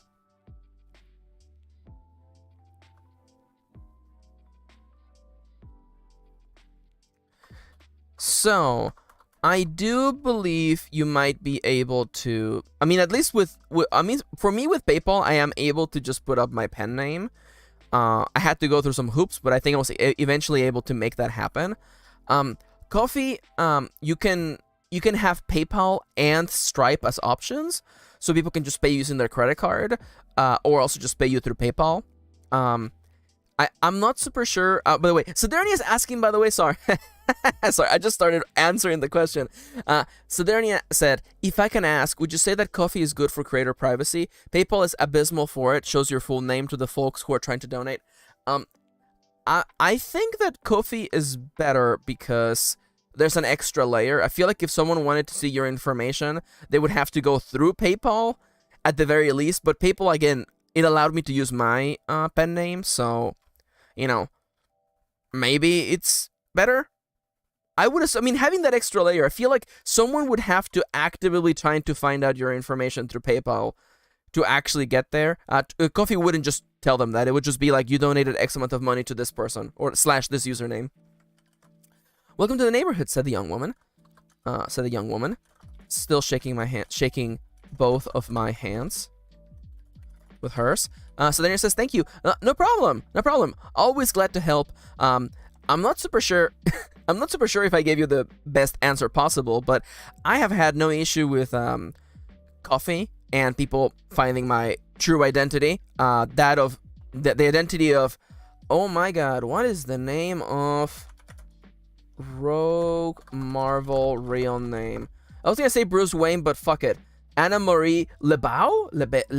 She has a French last name? Really? Rogue has a French last name? Lebeau? Okay, French speakers, how would you pronounce this word? Lebeau? Lebeau. Thank you, French speakers. Thank you. Lebeau. Thank you. Like hairbow. Thank you, Lebeau. Yeah. How silly of me. How silly of me to think that, you know, words would be pronounced the way they're written. How silly of me. She's the pretty Lebeau. That makes sense. Isn't Lebeau also Gambit's last name? Gambit last name Marvel. He's also Lebeau. What? Wait. Hold up. Are Gambit and Rogue from Marvel siblings? Excuse me?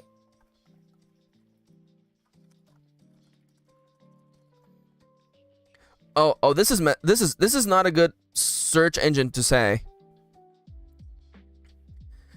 They're married. Oh, thank you, Alex. Holy crap. I typed into Google Rogue and Gambit, and the first answer that came out was children, and I got real scared. There for a hot second. Anyway, my real identity is that of Rogue from Marvel, by the way. There you go. Oh yeah, Max is learning stuff today. Yep. Every day, Mars. That's the way that I live life, you know? You know, I attempt to navigate life with a childlike wonder, ready to learn anything new wherever I go. I had no idea that Gambit and Rogue got married. Honestly, I'm not gonna lie, Rogue gives me serious queer vibes, so, you know. Though then again, Gambit also has serious queer vibes, so maybe it's just a queer couple. Maybe it's just a big queer couple. I mean, like, Rogue got her powers from kissing, you know, Miss Marble, so I'm just gonna say that. So anyway. And I mean, like, who wouldn't want to kiss Miss Marble? I mean, have you seen her? Damn. Anyways, welcome to the neighborhood, said the young woman, still shaking both of my hands with hers. Welcome to the neighborhood. Kissing girls is magical, says Charles. It's true. Welcome to the neighborhood, said the young woman, still shaking both of my hands. Oh, my name's Spruce. The town's handy woman. No, she wouldn't say that. Because that's a term from our planet. The name's Spruce, and that over there is my daughter, Webby. Spruce. Spruce. Oh my god.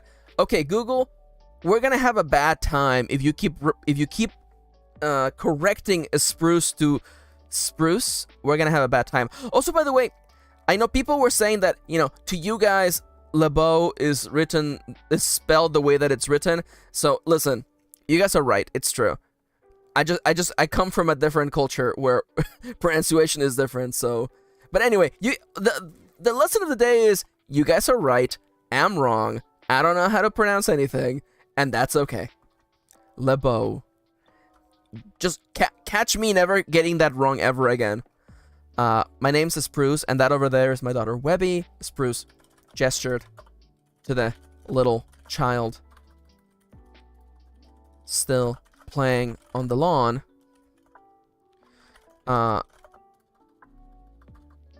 Webby waved in my direction. Yeah, it's true. Sometimes says, we are writers, we're meant to do whatever the hell we want with words, and no one can stop us. It's true. No one can stop me from saying words the wrong way. Spruce gestured to the little child still playing on the lawn. Webby waved in my direction, and then proceeded to continue. Now proceeded to chase after some bug. This feels like they should be like, and that over there. Give me an ellipses there. Give me a printout of Oyster smiling. Sorry, that's a joke for like nobody on this stream. Spruce gestured to the little child still playing on the lawn. Webby waved in my direction and then proceeded to chase after some bug. Nice to meet you. Nice to meet you. And, you too. I recognized that I had been...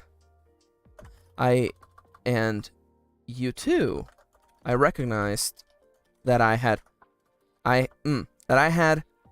ignored the last of the three people at my door, and I didn't want to make them feel left out. I had also not taken a good look at them, hence why I was instantly taken aback.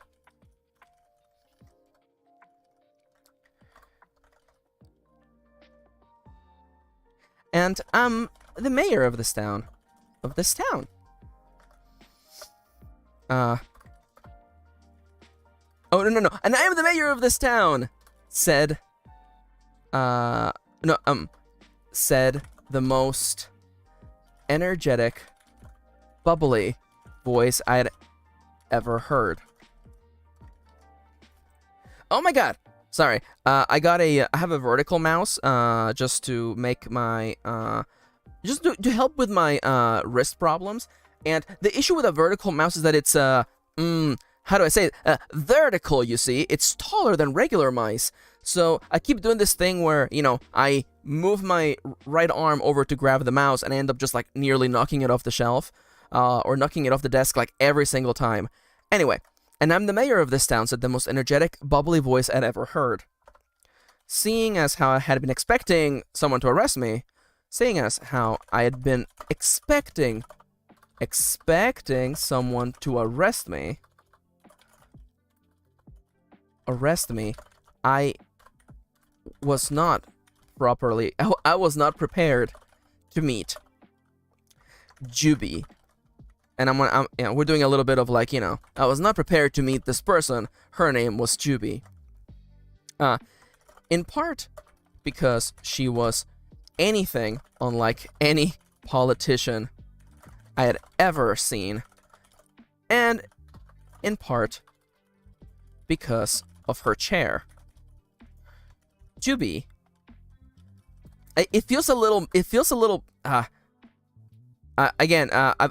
feel really grateful that I have an editor who is disabled, who's gonna help me, write this in a way that is as inclusive as possible. But I don't wanna. I think even though I feel that Trip would first notice the chair in a messed up kind of way, I don't wanna describe the chair before I describe Juby. Maybe that will change. I don't know. My editor is gonna, help me make this as inclusive as possible. So I'm just gonna write the scene right now as I'm envisioning it, and we will worry about making it as inclusive as possible later during the editing process.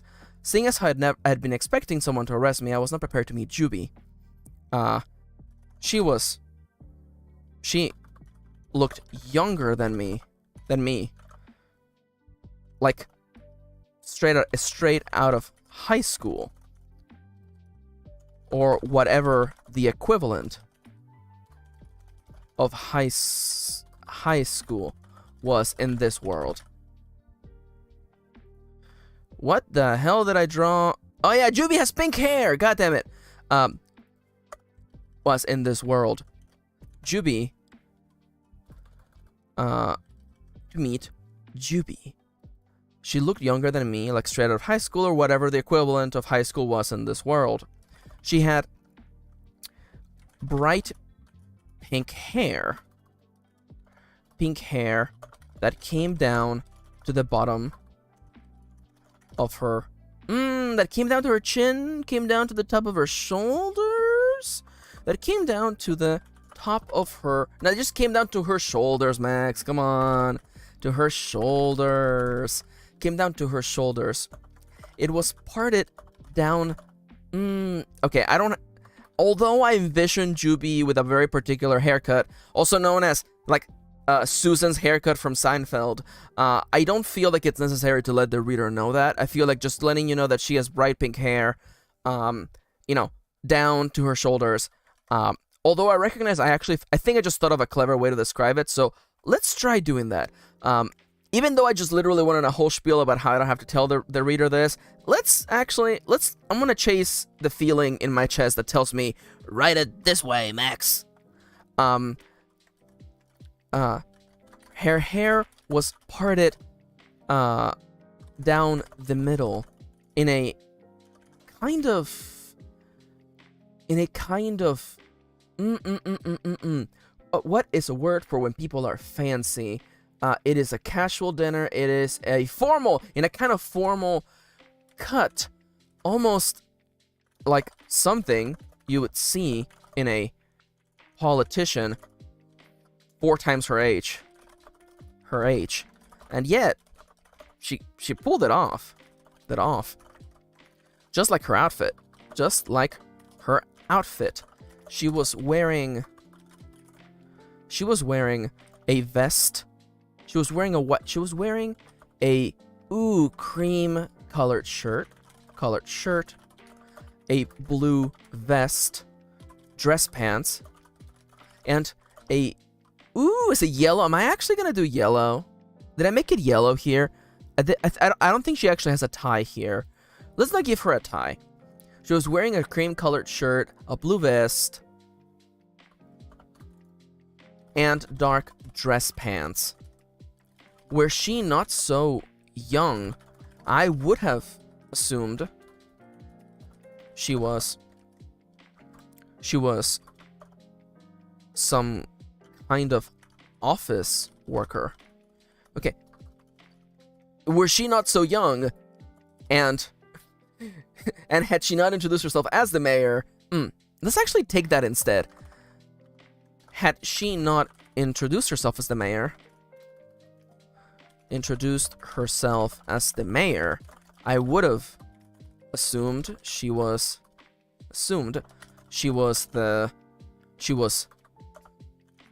an intern at some office. I couldn't help but feel underdressed around her. I'm like, why is this would have misspelled? Oh, it's because, surprise, it's misspelled. Why is this word? Why is Google telling me this word is misspelled? Could it be because it's misspelled? I would have assumed she was an intern at some office. I couldn't help but feel underdressed around her. Though, Spruce didn't seem that worried.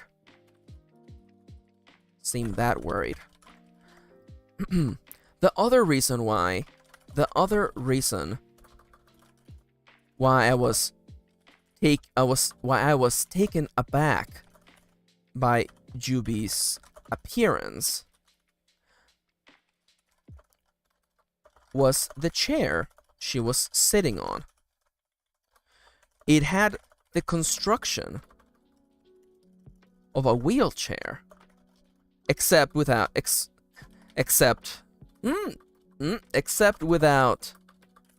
the whole, wheel part. And now that wheel should be capitalized, I feel. Wheel part. My throat is parched. Let me just take a quick sip of water while I think the next sequence of words I want to write down.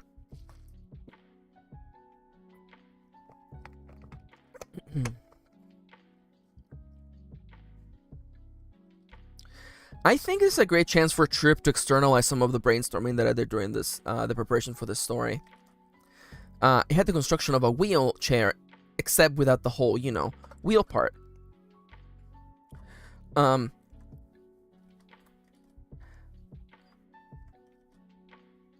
That's on wheel. That's funny. Hey, Luperion. Although Compa had given me a whole history lesson about this world and the way people came to be in this enormous in the enormous body of land they called a home. I never stopped to consider what it would mean to be. I'm not sure about phrasing it this way, but I'm just gonna my editor is gonna help me make this as inclusive as possible. Also, even though I feel a part of me hesitating, I must listen to my inner gremlin and just stop trying to write and just write, punk. I never stopped to consider what it would mean to be disabled in a world like this. Or I never stopped to consider what it would mean to have mobility. Let's just go with the first thing I wrote, and I'll fix it later. To be disabled in a world like this. Compa talked so much about the culture of hiking, the ways in which the original trailblazers formed or cut roads out of the soft soil that circumvented the mountains and hills. I never because of my I never stopped to consider what a wheelchair would look like in this world. Would look like here. Would look like. And every just right, Max. Just right. Keep writing. I never stopped to consider what a wheelchair would look like. I never stopped to consider what a wheelchair would look like. After all, in my world, wheelchairs were made to carry a person across a world, across a landscape. Oh, let's go across a landscape that was for the most part flat. This world was anything but that. The mess of a road. No. The road that connected my house to the rest. No, to Erilyn's house and the rest of the county was a snaking mess with ups and downs.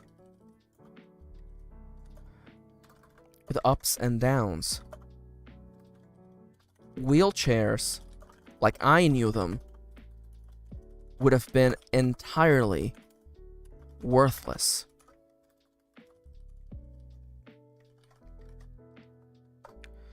In a way, it made sense that the people of this world would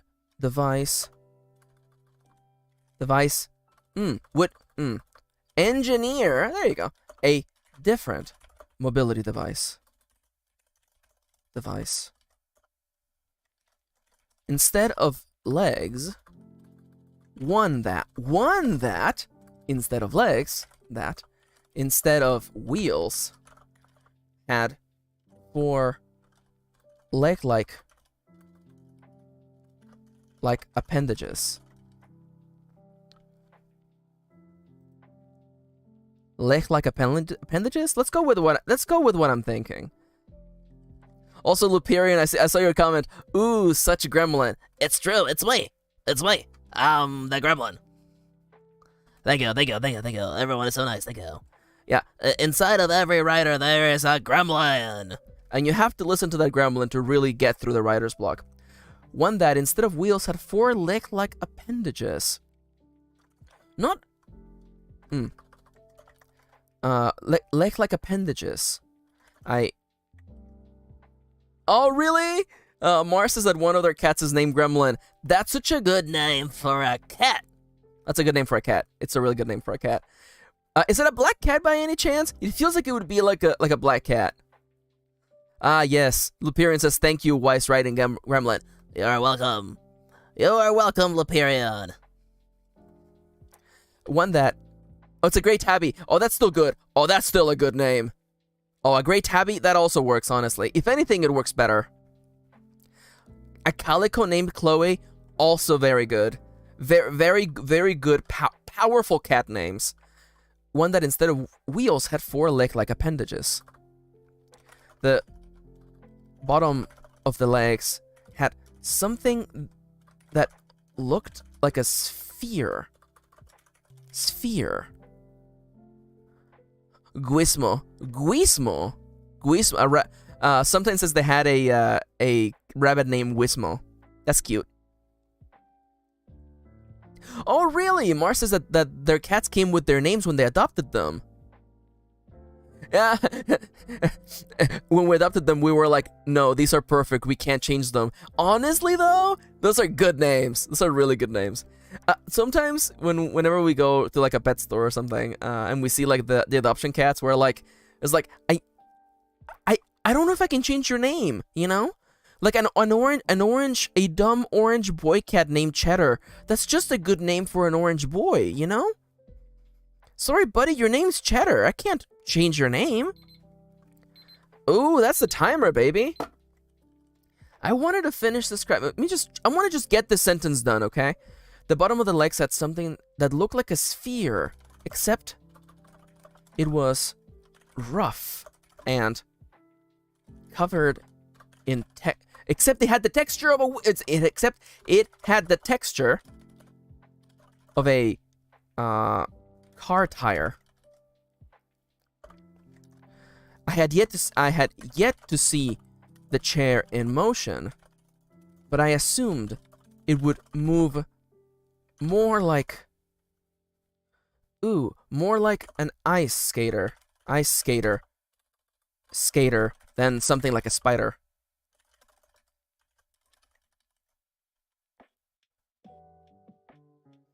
Yo, Mars, good job. Mars finished another a couple more weekly spreads. Let's go. Beanie says, I once met an orange tabby at a cat cafe named Spud. He was perfect. Yo, Spud is a great name for an orange tabby. Oh my god, Spud. Well, what is it with cats that, like... Okay, I feel like the Venn diagram for cat names and goblin slash gremlin names is a circle. You know what I'm saying? Like, names that are good for a goblin, names that are good for a cat. A circle.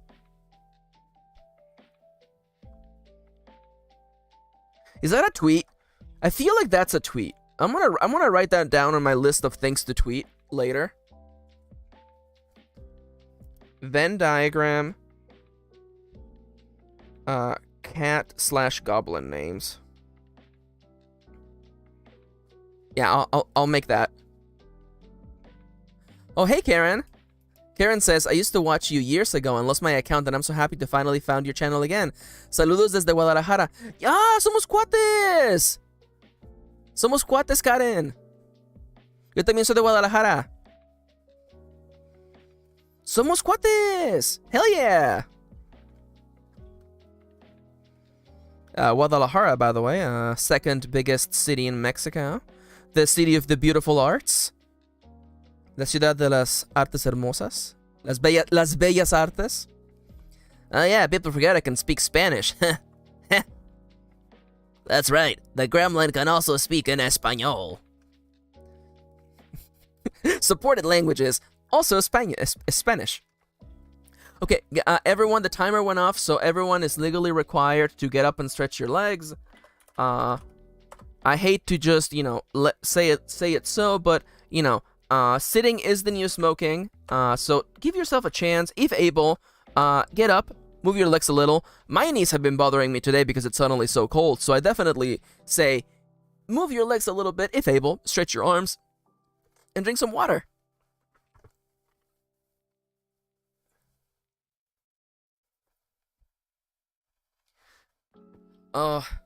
Just to feel what it's like to get old again, you know?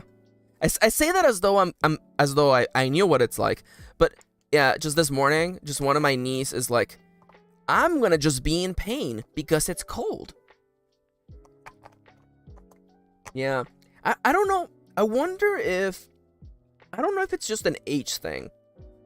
Because I think that if we took children seriously enough, where children could trust their own senses regarding the weather around them, maybe kids would be like, ooh, I can tell it's gonna rain.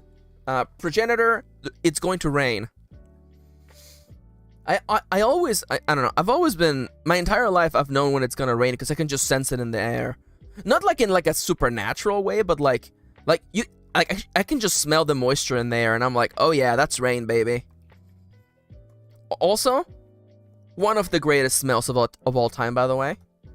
Petrichor? Oh yeah! Oh yeah! You thought I didn't know that word, did you? Petrichor, the smell that follows a rain, I think. Yeah, Superior. I have this meme where instead of using gender terms for parents, I just say progenitor, honestly. Alexander says thanks, Gaiman. As opposed to, meaning Neo Gaiman. I assume that's where you picked that up from. I think I learned Petrichor from one of those like Tumblr accounts that was like a different word every day. Thank you, progenitor. Honestly, okay, this line is from The Fabulous Gays Volume 2, but having a child is like a socially acceptable way to clone yourself.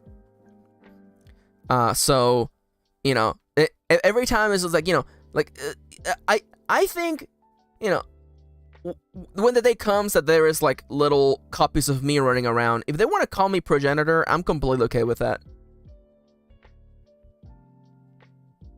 Oh, it's from The Doctor's Wife. I watched that.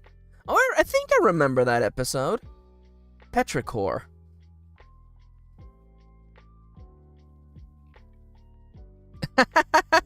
Hell yeah. Hey, thank you for coming to the stream. Also, by the way, for anyone out there wondering, yes, it is in fact petrichor, coming from the English word petro, relating to rocks, and the English ichor. It just means related to rocks, huh? Interesting. It's literally just about rocks. By the way, to anyone who missed the Frankenstein read yesterday, this was like what 10% of that was like. It was just me being like, what does this word mean? And just looking it up. Can I just say, I love the etymology of words. It's like my favorite thing. Google knows, because every time I enter a word on the Google search bar, it just adds etymology after it. It's either that or is this one word or two? 1889! Let's go! Let's go! We hit the goal. 1889. That's 1889 words. And this cell should equal this cell plus this cell. Etymologicon.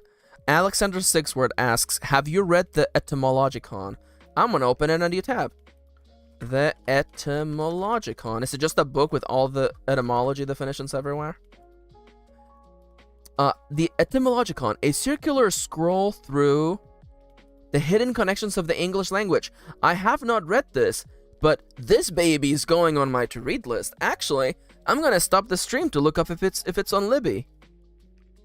By the way, Libby, probably the #1 app you should get on your phone. You know, go get your local library card, sign up for Libby, and just rent books on your phone. It's incredible. Written by Mark Forsyth. Forsyth? Mark Forsyth. It's not on Libby. Oh well, rip. In that case, I'm gonna leave this tab open, and I'll make sure to actually give this book a read when I get a chance. Thank you for the recommendation, Alex.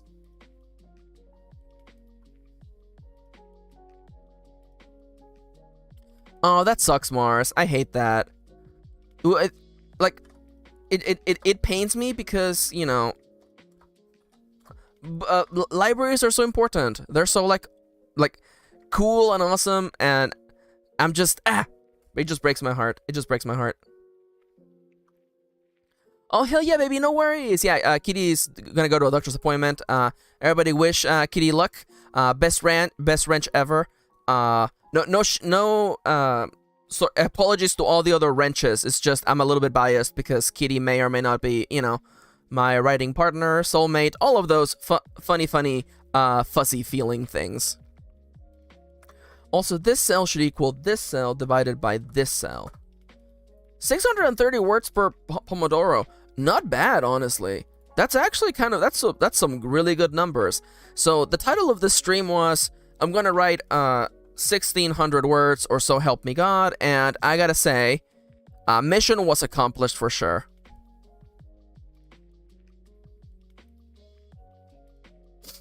Sometimes says, as a librarian, we understand we are a rare species. The places which need us more don't have access to us. That sucks. Honestly, though, yeah, like it really sucks. Especially not to get a little bit political, but there's a little bit of a counterculture going on in this country regarding a certain antagonism towards libraries that should be places with a wealth of knowledge where people can go and learn about anything they're interested in, and instead, you know, a certain faction of people want to mediate what people can learn from libraries, which is, I believe the scientific term is fucked up.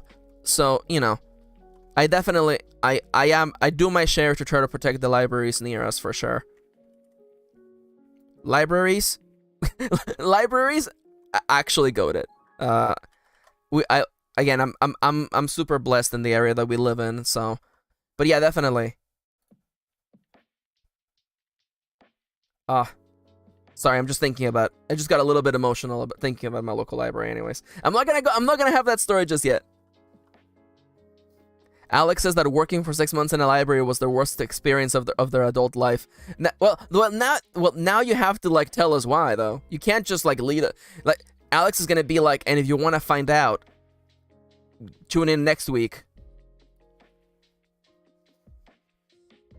Okay, I think it's a perfectly good time. We got to the, and while Alex is, writing a little novel explaining to us what their worst experience was, I'm gonna switch us to just chatting for a second while I set up.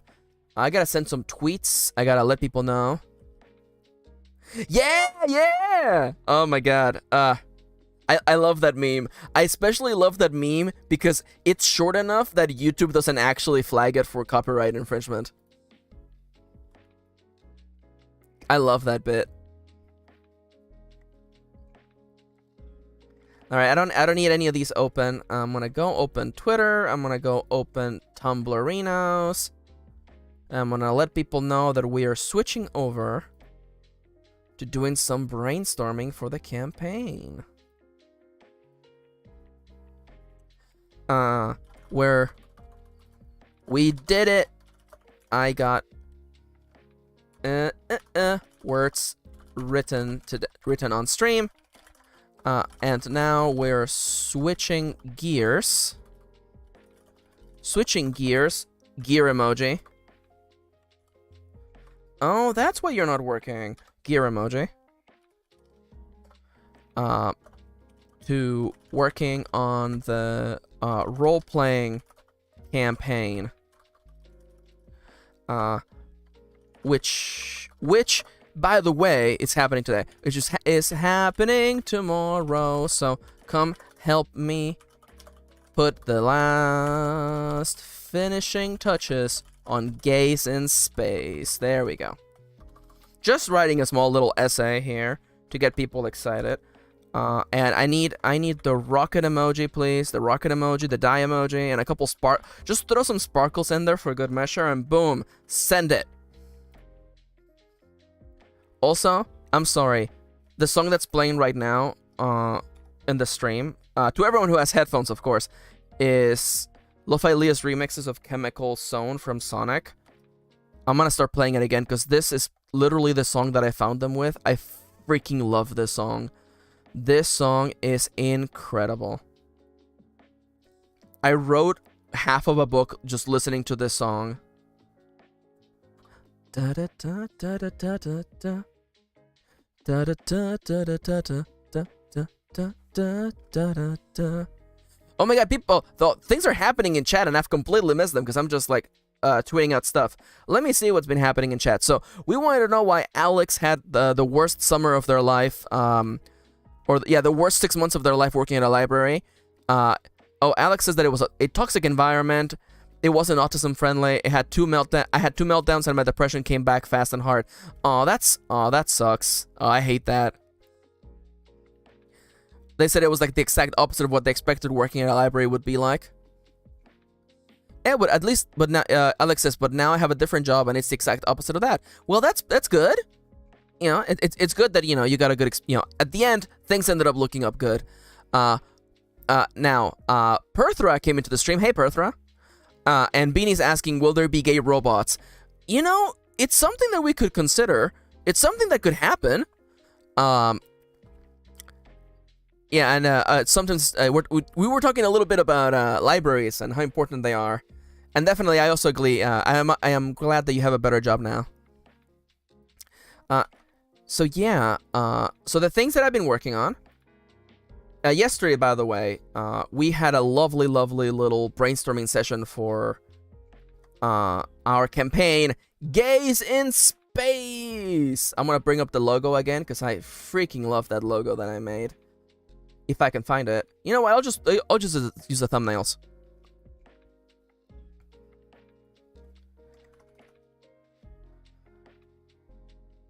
Yeah, Gaze in Space.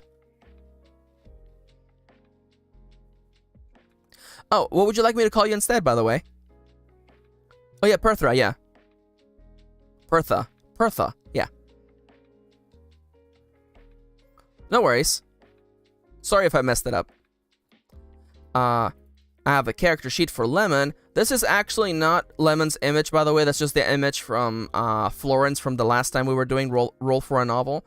But look, the character sheet looks so nice. Have I decided what their stat array is gonna be? No! Gaze in space. And here's the thumbnail, by the way, for tomorrow. Yesterday, by the way, oh my god, I was so happy with the way that things went yesterday because we had to roll for planet. We rolled for what planet we were gonna have, and we got an ice world. And you have no idea how lucky we got. It's an ice world with no settlement. There's no people living in this planet, which is fine. Our characters are stranded in an alien planet, by the way. That's a setup for the story. Or that's one of the setups for the story. Oh, yeah. Hey, Bertha. So, tomorrow, I'm going to have a little role-playing campaign happen tomorrow called Gaze in Space. It's using a solo RPG system. Long story short, I'm going to be playing a role-playing game with people in chat. Yeah. People in chat will be able to submit ideas, and we're going to just go through this story about a group of people stranded on an alien planet. And what we're doing right now is that we're going to do a little bit of brainstorming for this setting. We're going to do some character work, and we're going to get excited for tomorrow. Yeah. Yeah. So yesterday, the planet that we are stranded in has no living people in it. There's no settlements, so there's no help coming. We're gonna have to find a way out of the planet. We rolled an incredible roll on the atmosphere. It's actually ideal, which means that we can actually breathe there. We can take off our helmet. We can actually like walk around in this planet. That honestly, I'm just so happy that we made this work. Oh, no worries, Lupirian. Thank you for coming to the stream. Also, again, incredible roll on the life table. The life represents, how many living creatures are there, of the wildlife in this planet. And we rolled overrun. This planet is overrun with creatures. And I think it was Sodernia, actually, who said that, like, it's like the Galapagos Island. Is like, this planet is brimming with strange life, but there's just no humans there. And we did some more rolling for the planet and stuff. We figured out that it has, like, an ice volcano, and it has like Silent Hill style fog everywhere, which is very exciting. Oh yeah, also we rolled that it has where is it? Colossal ice caves, by the way. So that's gonna be fun. Anyone excited to just go into a cave full of monsters? And also, there's also underneath the layer of ice, there's an actual liquid ocean. So someone in the chat was like, ice monsters, let's go. Hey Glory, welcome to the chat. We're doing some role-playing brainstorming for a campaign we're calling Gaze in Space. Now, let me just switch. I'm going to switch to chatting real quick because I got to bring up a document. Yeah, okay, I found the document from yesterday. It's a big mess because I've just been writing ideas left and right. We also created a monster, by the way. The book for Ironsworn, the engine that I'm using, it has a random monster generator system. And we created literally a monster that is like a school of flying shrimp that shoot at you, basically. That was really fun. But yeah, we're crash landing in planet known as Ivory Forest, designation IC 9865. It's an ice world with no settlements. The atmosphere is actually ideal. We can actually take off our helmets. And the planet is overrun with monsters. Exciting! And so now, everyone here, listen. We have really important work to do, okay? I need you guys to help me figure out what the hell the rest of the crewmates look like. Now, I know that we talked about it, okay? We have, like, we have a member of the team who's a big buff research dude. He's smart, but he also is like big and buff, right? We have a member of the medical team who is like a goth femme, and Mars is heading out for now. And no worries, Mars. Thank you for coming to the stream. Research gay. He has to be like hot. And the maintenance gay, we're going for like a white/gray-haired soft anime boy, because of course we do. Now, I need names for these characters. We can roll for them. Alternatively, it would be fun if we like, if you guys give me ideas for the characters, that would also be, incredibly fun. Also, watch me, do some Google worked up stuff happening live on screen.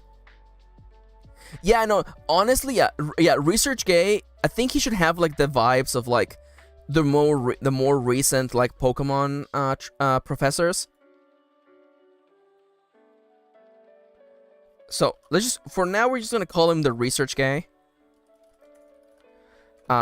We know that he is buff. He is smart. Now I could be an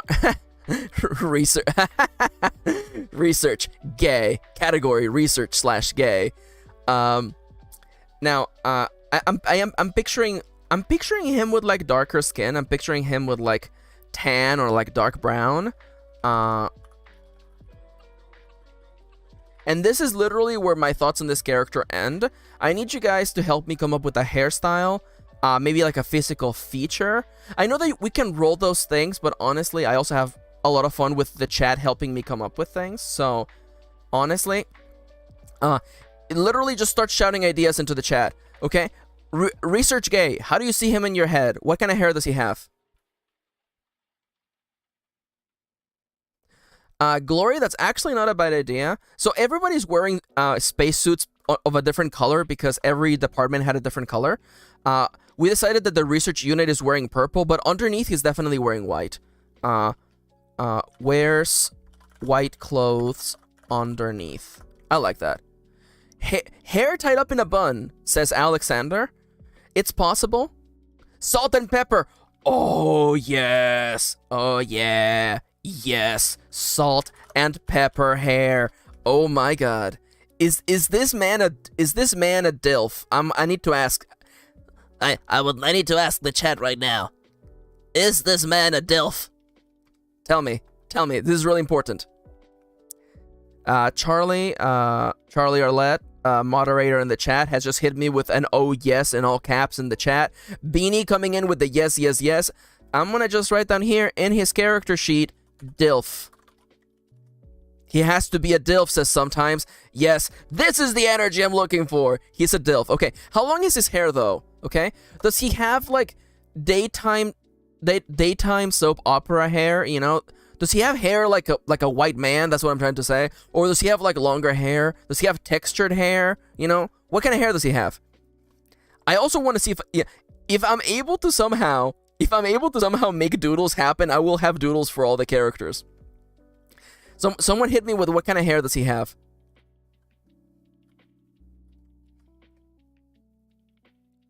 Oh my, yes. Okay. What's that meme? What is that meme? The meme of like the music studio producer meme. What's that? Yeah, the meme of like there's like yeah. It immediately made me think of the studio producer meme. Where is he? Oh, this image is so crunchy and so low quality. Oh my god, this is a terrible image. But you all know what I'm talking about. He has braid. Yeah, he has a braid. He has a braid for sure. Braid for sure. Let's go. Let's actually go. I'm thinking, yeah, black salt and pepper hair. Let's go. Does he have glasses? I know that it's a little bit of a trope for smart slash doctors to have glasses, but this is a really important question. Does he have glasses?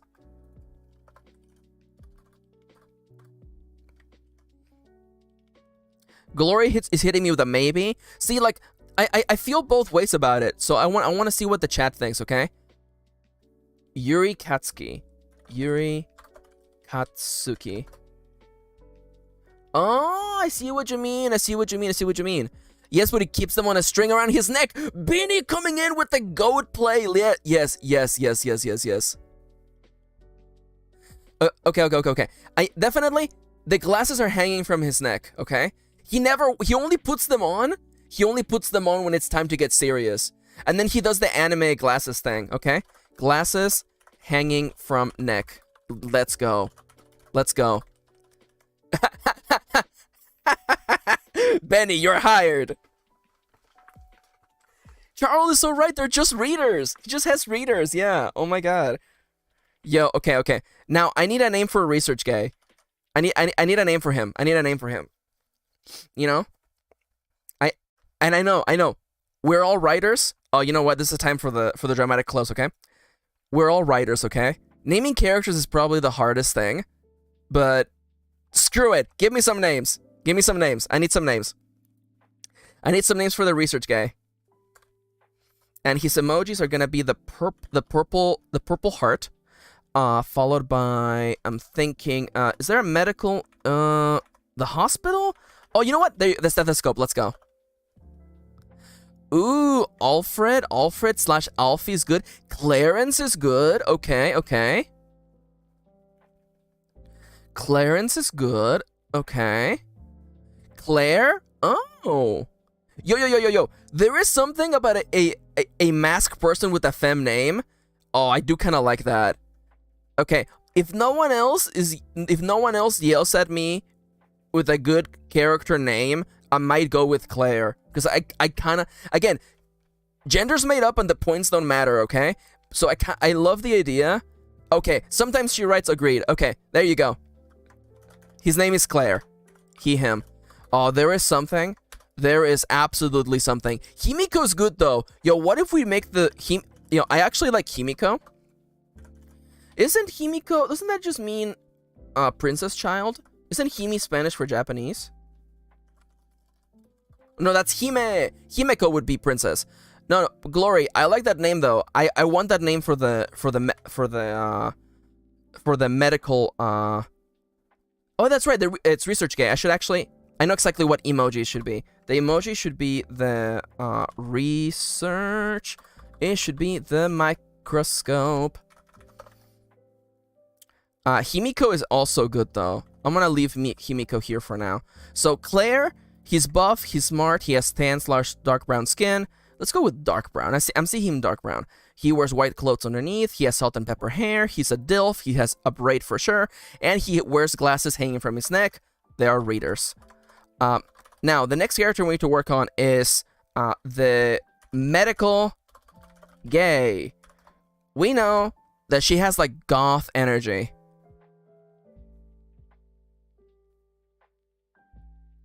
Ooh, Charles makes a good point. Okay, you know what? Honestly, I just got chills. You know what? Now, this is something that we may not know right away, but Claire has a child named Himiko. Ooh, I really like that. I actually really like that. Holy crap. Ooh, he has something to fight for. He has someone to go back to. And that also, this will give us so much more drama points and sadness points for the moment where he may or may not die. You never know. In this game, anything can happen. The dice could tell us that he's gonna die, and then we're gonna get that sad flashback where he's back on planet side telling his kid that he's only gonna be on the space station for a year, and then he'll come back, and oh yes. Himiko, when I come back from the space station, you'll be in high school and we'll play ball together, okay? And then he hugs his child, and then he gets to the space station. So good. All right. Anyways, nerding out aside, the medical gay, who is toothpaste blue, all we know is that they're kind of like they're a doctor, and they're femme. Doctor, they're gothy. Now, I need you guys to hit me. What does this character look like in your head? Now, I need a blue heart, and I need the stethoscope.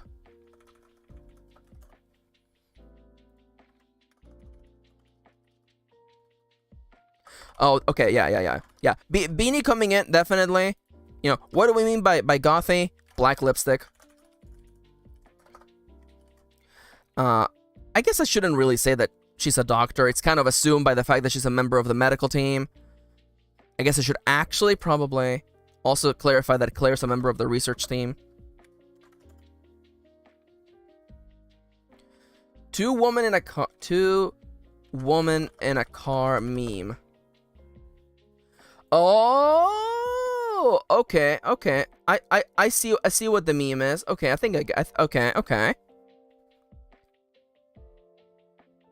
Okay, yeah, Ooh, sometimes says awesome piercing shaped like stars. Ooh, or also spaceships. Ooh, I kind of like that. Okay, so Alexander, now, how do we feel about her having like her hair up? How do we feel about that? Beanie also recommended the bob haircut. We could do either of those or another option, but I'm thinking, hair up. That's what I'm picturing. You know what? I'm gonna see goth updos. What do people recommend for a gothy updo?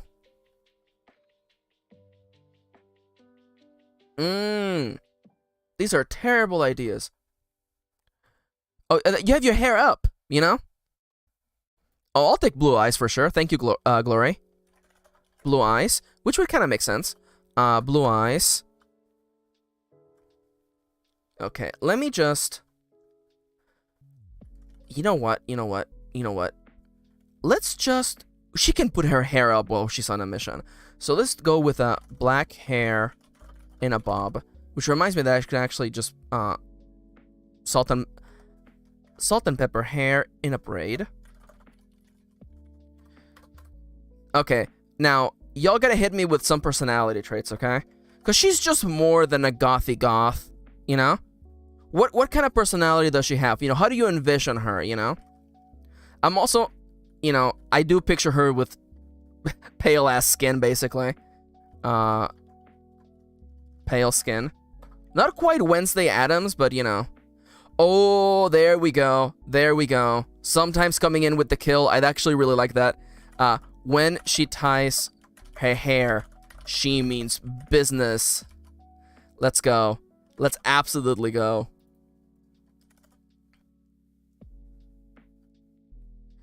Ooh. Oh, Sodernia's back. Okay, see. Now, Sodernia here. Goth cinnamon bun. Okay, so, are we looking at maybe a little bit of a... I don't want to say a layered cake, but I'm talking, No worries. I'm happy you're here.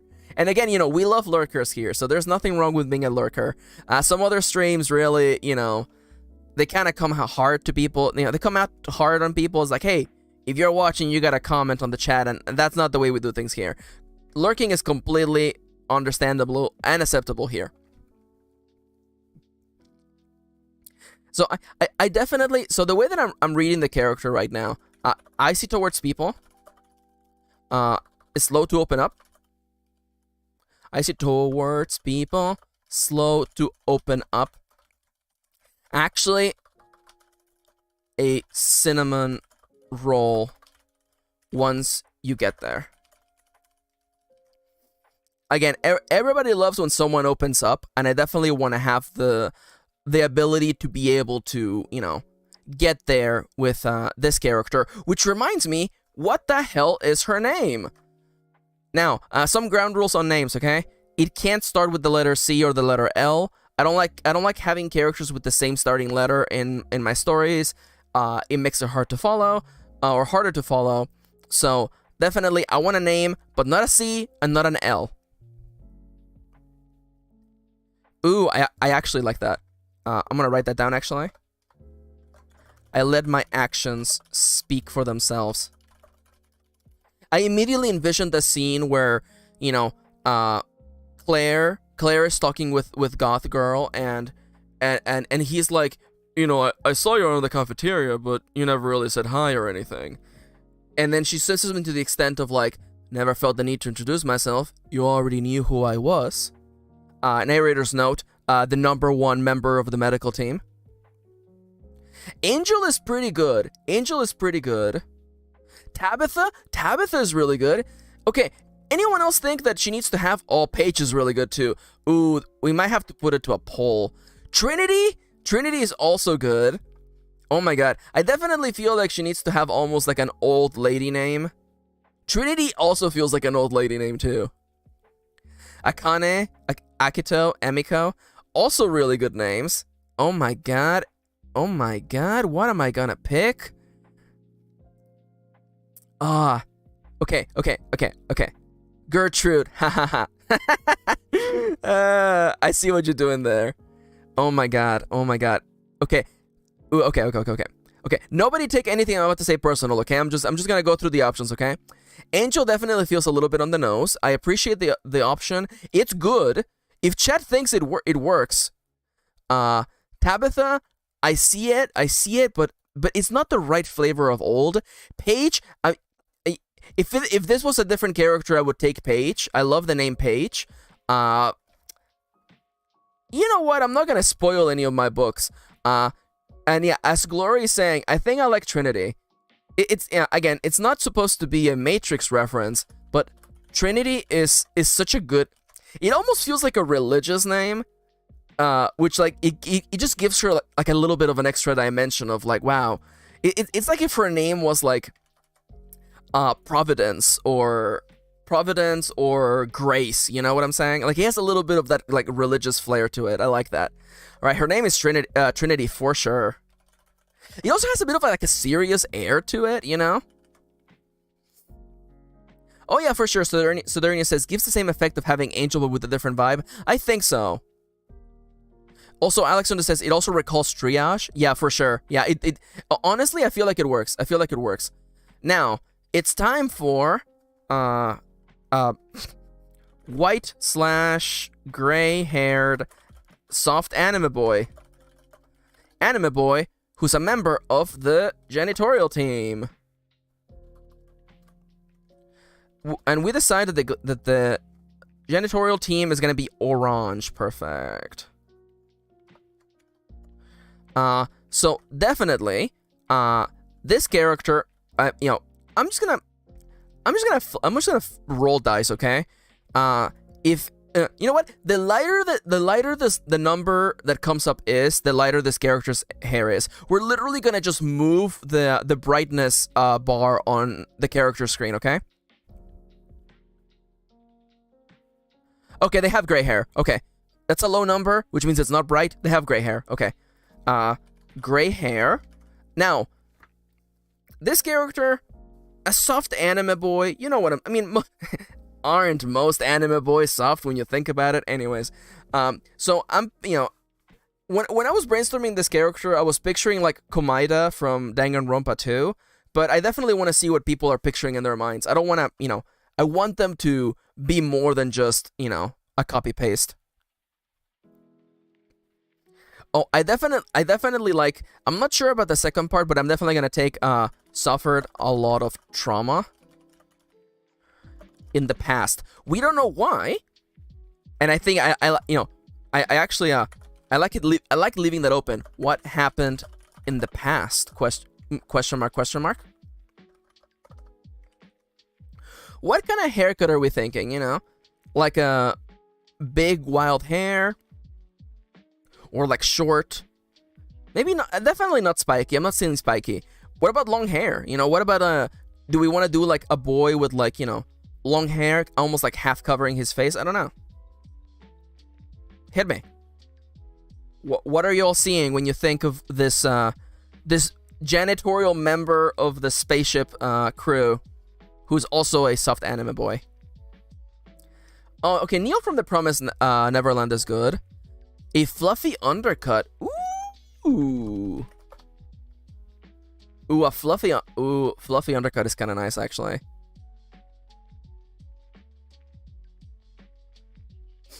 Interesting. I wonder if I can. Okay, I wonder if I look up Elliot and the name of the book, Sunbeam, will I find like people's fan art of this character? Okay. Oh wait. Oh, is this a comic book? Oh, it's a webcomic, I think. Oh, okay. I see that. Okay. Shortish hair, I think, for sure. I think we agree. Gray hair, short. And honestly, no one else has screamed out, so I feel like fluffy undercut just is winning me over. just a fluffy undercut, you know. Gives him like a nice like endearing look, but then he's like quiet and you know, silent, has a dark past. I do want to clarify that, you know, one of these characters possibly is the one who sabotaged the space station, which led to our characters being stranded on this alien planet. So, definitely, I like leaving things open, you know? You know, if Claire is the one who did it, why did he do it? If Trinity is the one who did it, why did she do it? And why could this boy have possibly been the one who destroyed the space station? Who knows? There is indeed an imposter among us. And I'm thinking for his pronouns, I want he, they, for sure. Maybe there's trans energy going on here? I don't know. Could this character possibly be trans? Probably. So I'm thinking the orange heart, and is there like a janitor emoji? There's not a janitor emoji. I'm thinking trash. Do we just put him a bin? Does he just get the trash bin? Recycling bin? Trash? What is the name of that? I hate broom. Thank you, Saturnia. Thank you. Oh my god. Can I just say? Can I just appreciate? Man, I love that this stream has like 0 freaking latency. So like I don't have to wait 30 seconds for anyone to be like, Max, you misspelled a word 3 paragraphs ago. It's just like, it's like 2 seconds. I love it. Sometimes says they don't want to come back on Earth. They want a new life and did not think about the others on the ship because of their pain. Yeah. Oh, I like that. Oh my god. Fled. Let's just say home planet. Because we actually, Earth is not part of this setting, actually. Left, fled, home planet, running away from past. Ooh, absolutely. I'm gonna actually make that a point. Thank you, Glory. May I please have the point, the bullet that I want? Is slow to trust people. Oh, for sure. So the thing about this system is that it's actually so relationships are gonna be a part of this story, and there's literally gonna be like a meter for each character to see how close we are to them, and I definitely envision this character being the hardest one to get close to for sure. You can like individually set difficulty ratings for each specific relationship.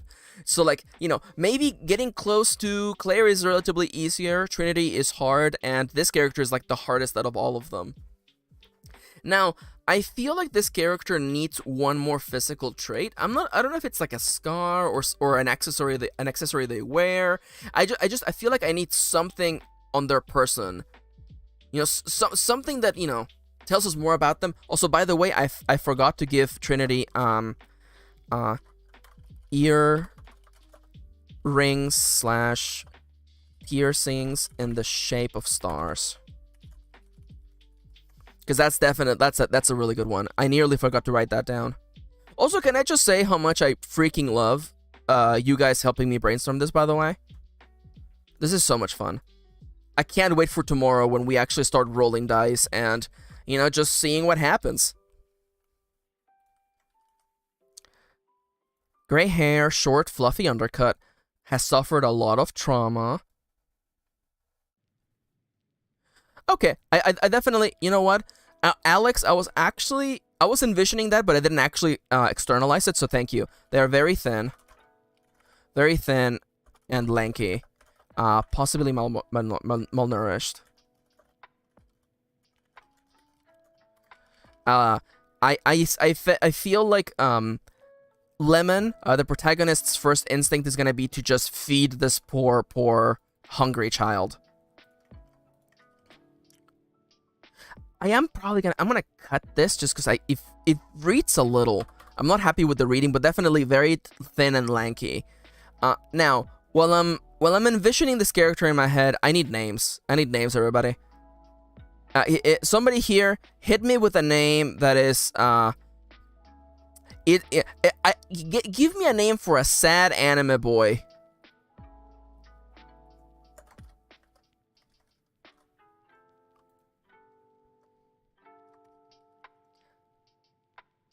Theodore, oh my god.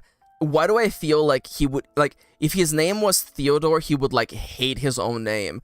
to the extent that he would go by a different name. I do like. Okay, so now I appreciate Teddy and Tommy, but I remember there's a rule here. We can't have characters with the same starting syllable or letters as other characters. So because we have Trinity, we can't do names with T. Sorry about that. I will take more submissions. Pierre is good. Bernard, Bernie. Okay. Bernie / Bernard has a Joy. Ooh. Joy is kind of getting me. Joy is also, again, it's a femme name, and it being on a person who is, you know, a mask looking also kind of gets me. Also, it's just so ironic. Also, I love having characters with different names who are a different number of syllables. That helps them become different at a glance. You know, so Claire is 2 syllables, Trinity is 3 syllables. I think Joy. I'm actually gonna do an executive decision and just grab Joy. Joy is such a good name. Thank you, Glory. Joy is a good name. Oh my god. I wonder if he hates it and he goes by like Joey. Is that funny? Do you guys like that? Tell me. Do you like this? Or just Joy?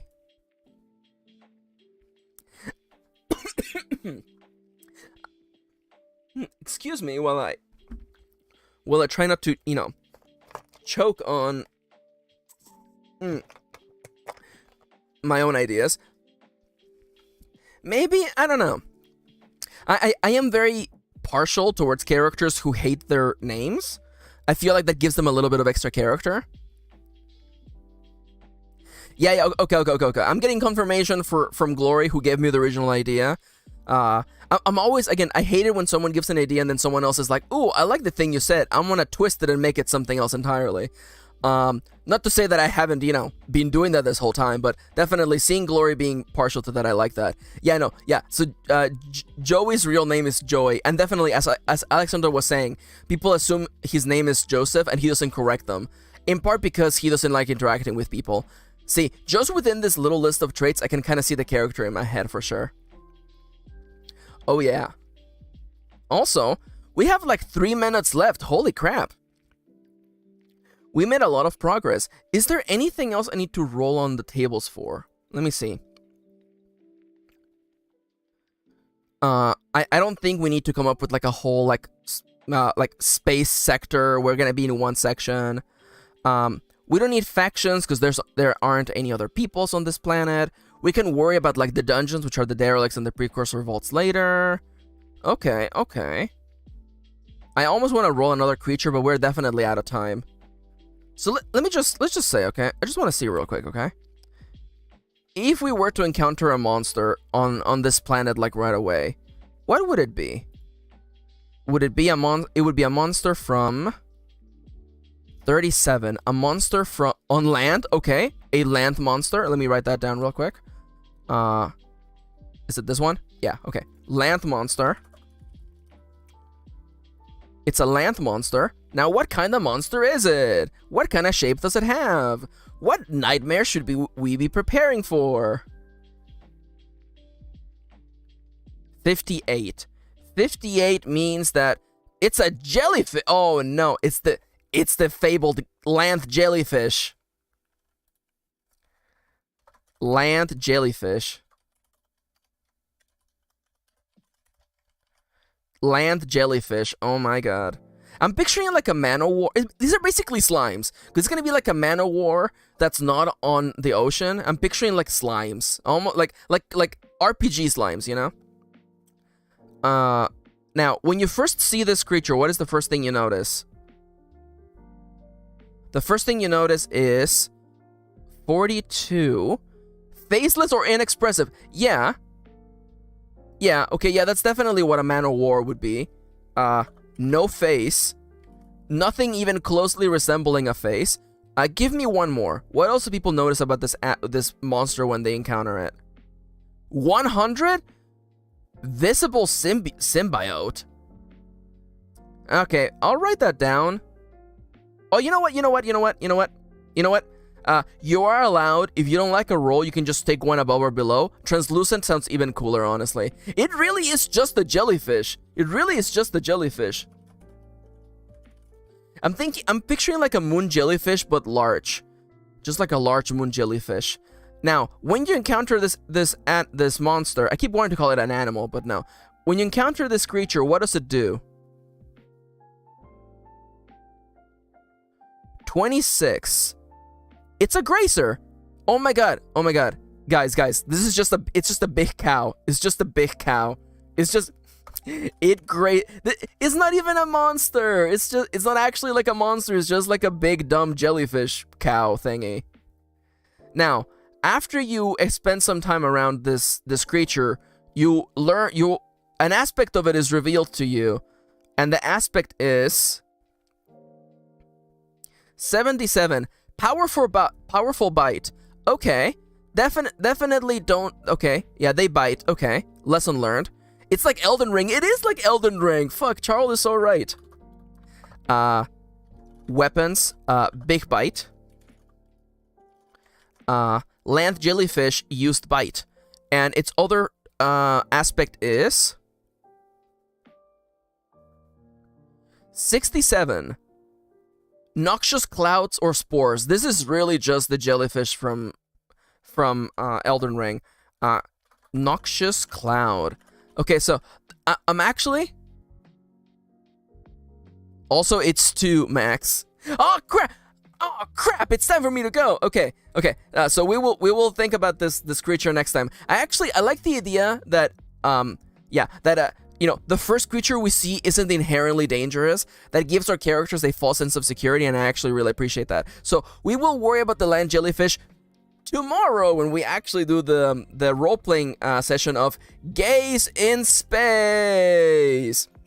Now, before I do anything else, where the hell is... Oh my god, I gotta open a tab over here. Because I gotta say bye, but I can't just say bye.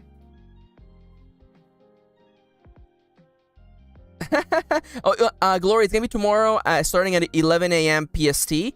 From 11 to 2, that's when I stream. It's already on my YouTube page if you wanna like just get notified for that.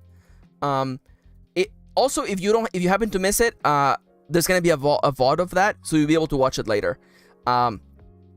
The music you heard today, by the way, is by Lo-Fi Leah. Lo-Fi Leah is the soundtrack to my writing. I love them. They follow me back on Twitter, that's so you know they're a lovely person. Also, I use the app Videotube to become a Vtuber. That's the app that I use. If you go to my website, you can buy my books and support me. The number one place to support me is coffee.com/MKirin. You can now buy me nuggies. I want to say thank you to everyone who came to the stream. If you haven't not already, please leave a like, please subscribe, and please hit the bell to be notified of when I stream next time. I love doing these streams, and again, the VODs go up every single time. So if you happen to miss the stream, that's completely okay. You can catch them later. Thank you so much to everyone who came today. You were all so much fun, and like Alex said, this has been so stimulating. I love role-playing games. I love this engine, so I can't wait to show you what it's like in action tomorrow on our first episode of Gaze in Space. But for now, I'm way over time. Thank you so much, everyone, for coming, and I will see you all next time. Bye-bye!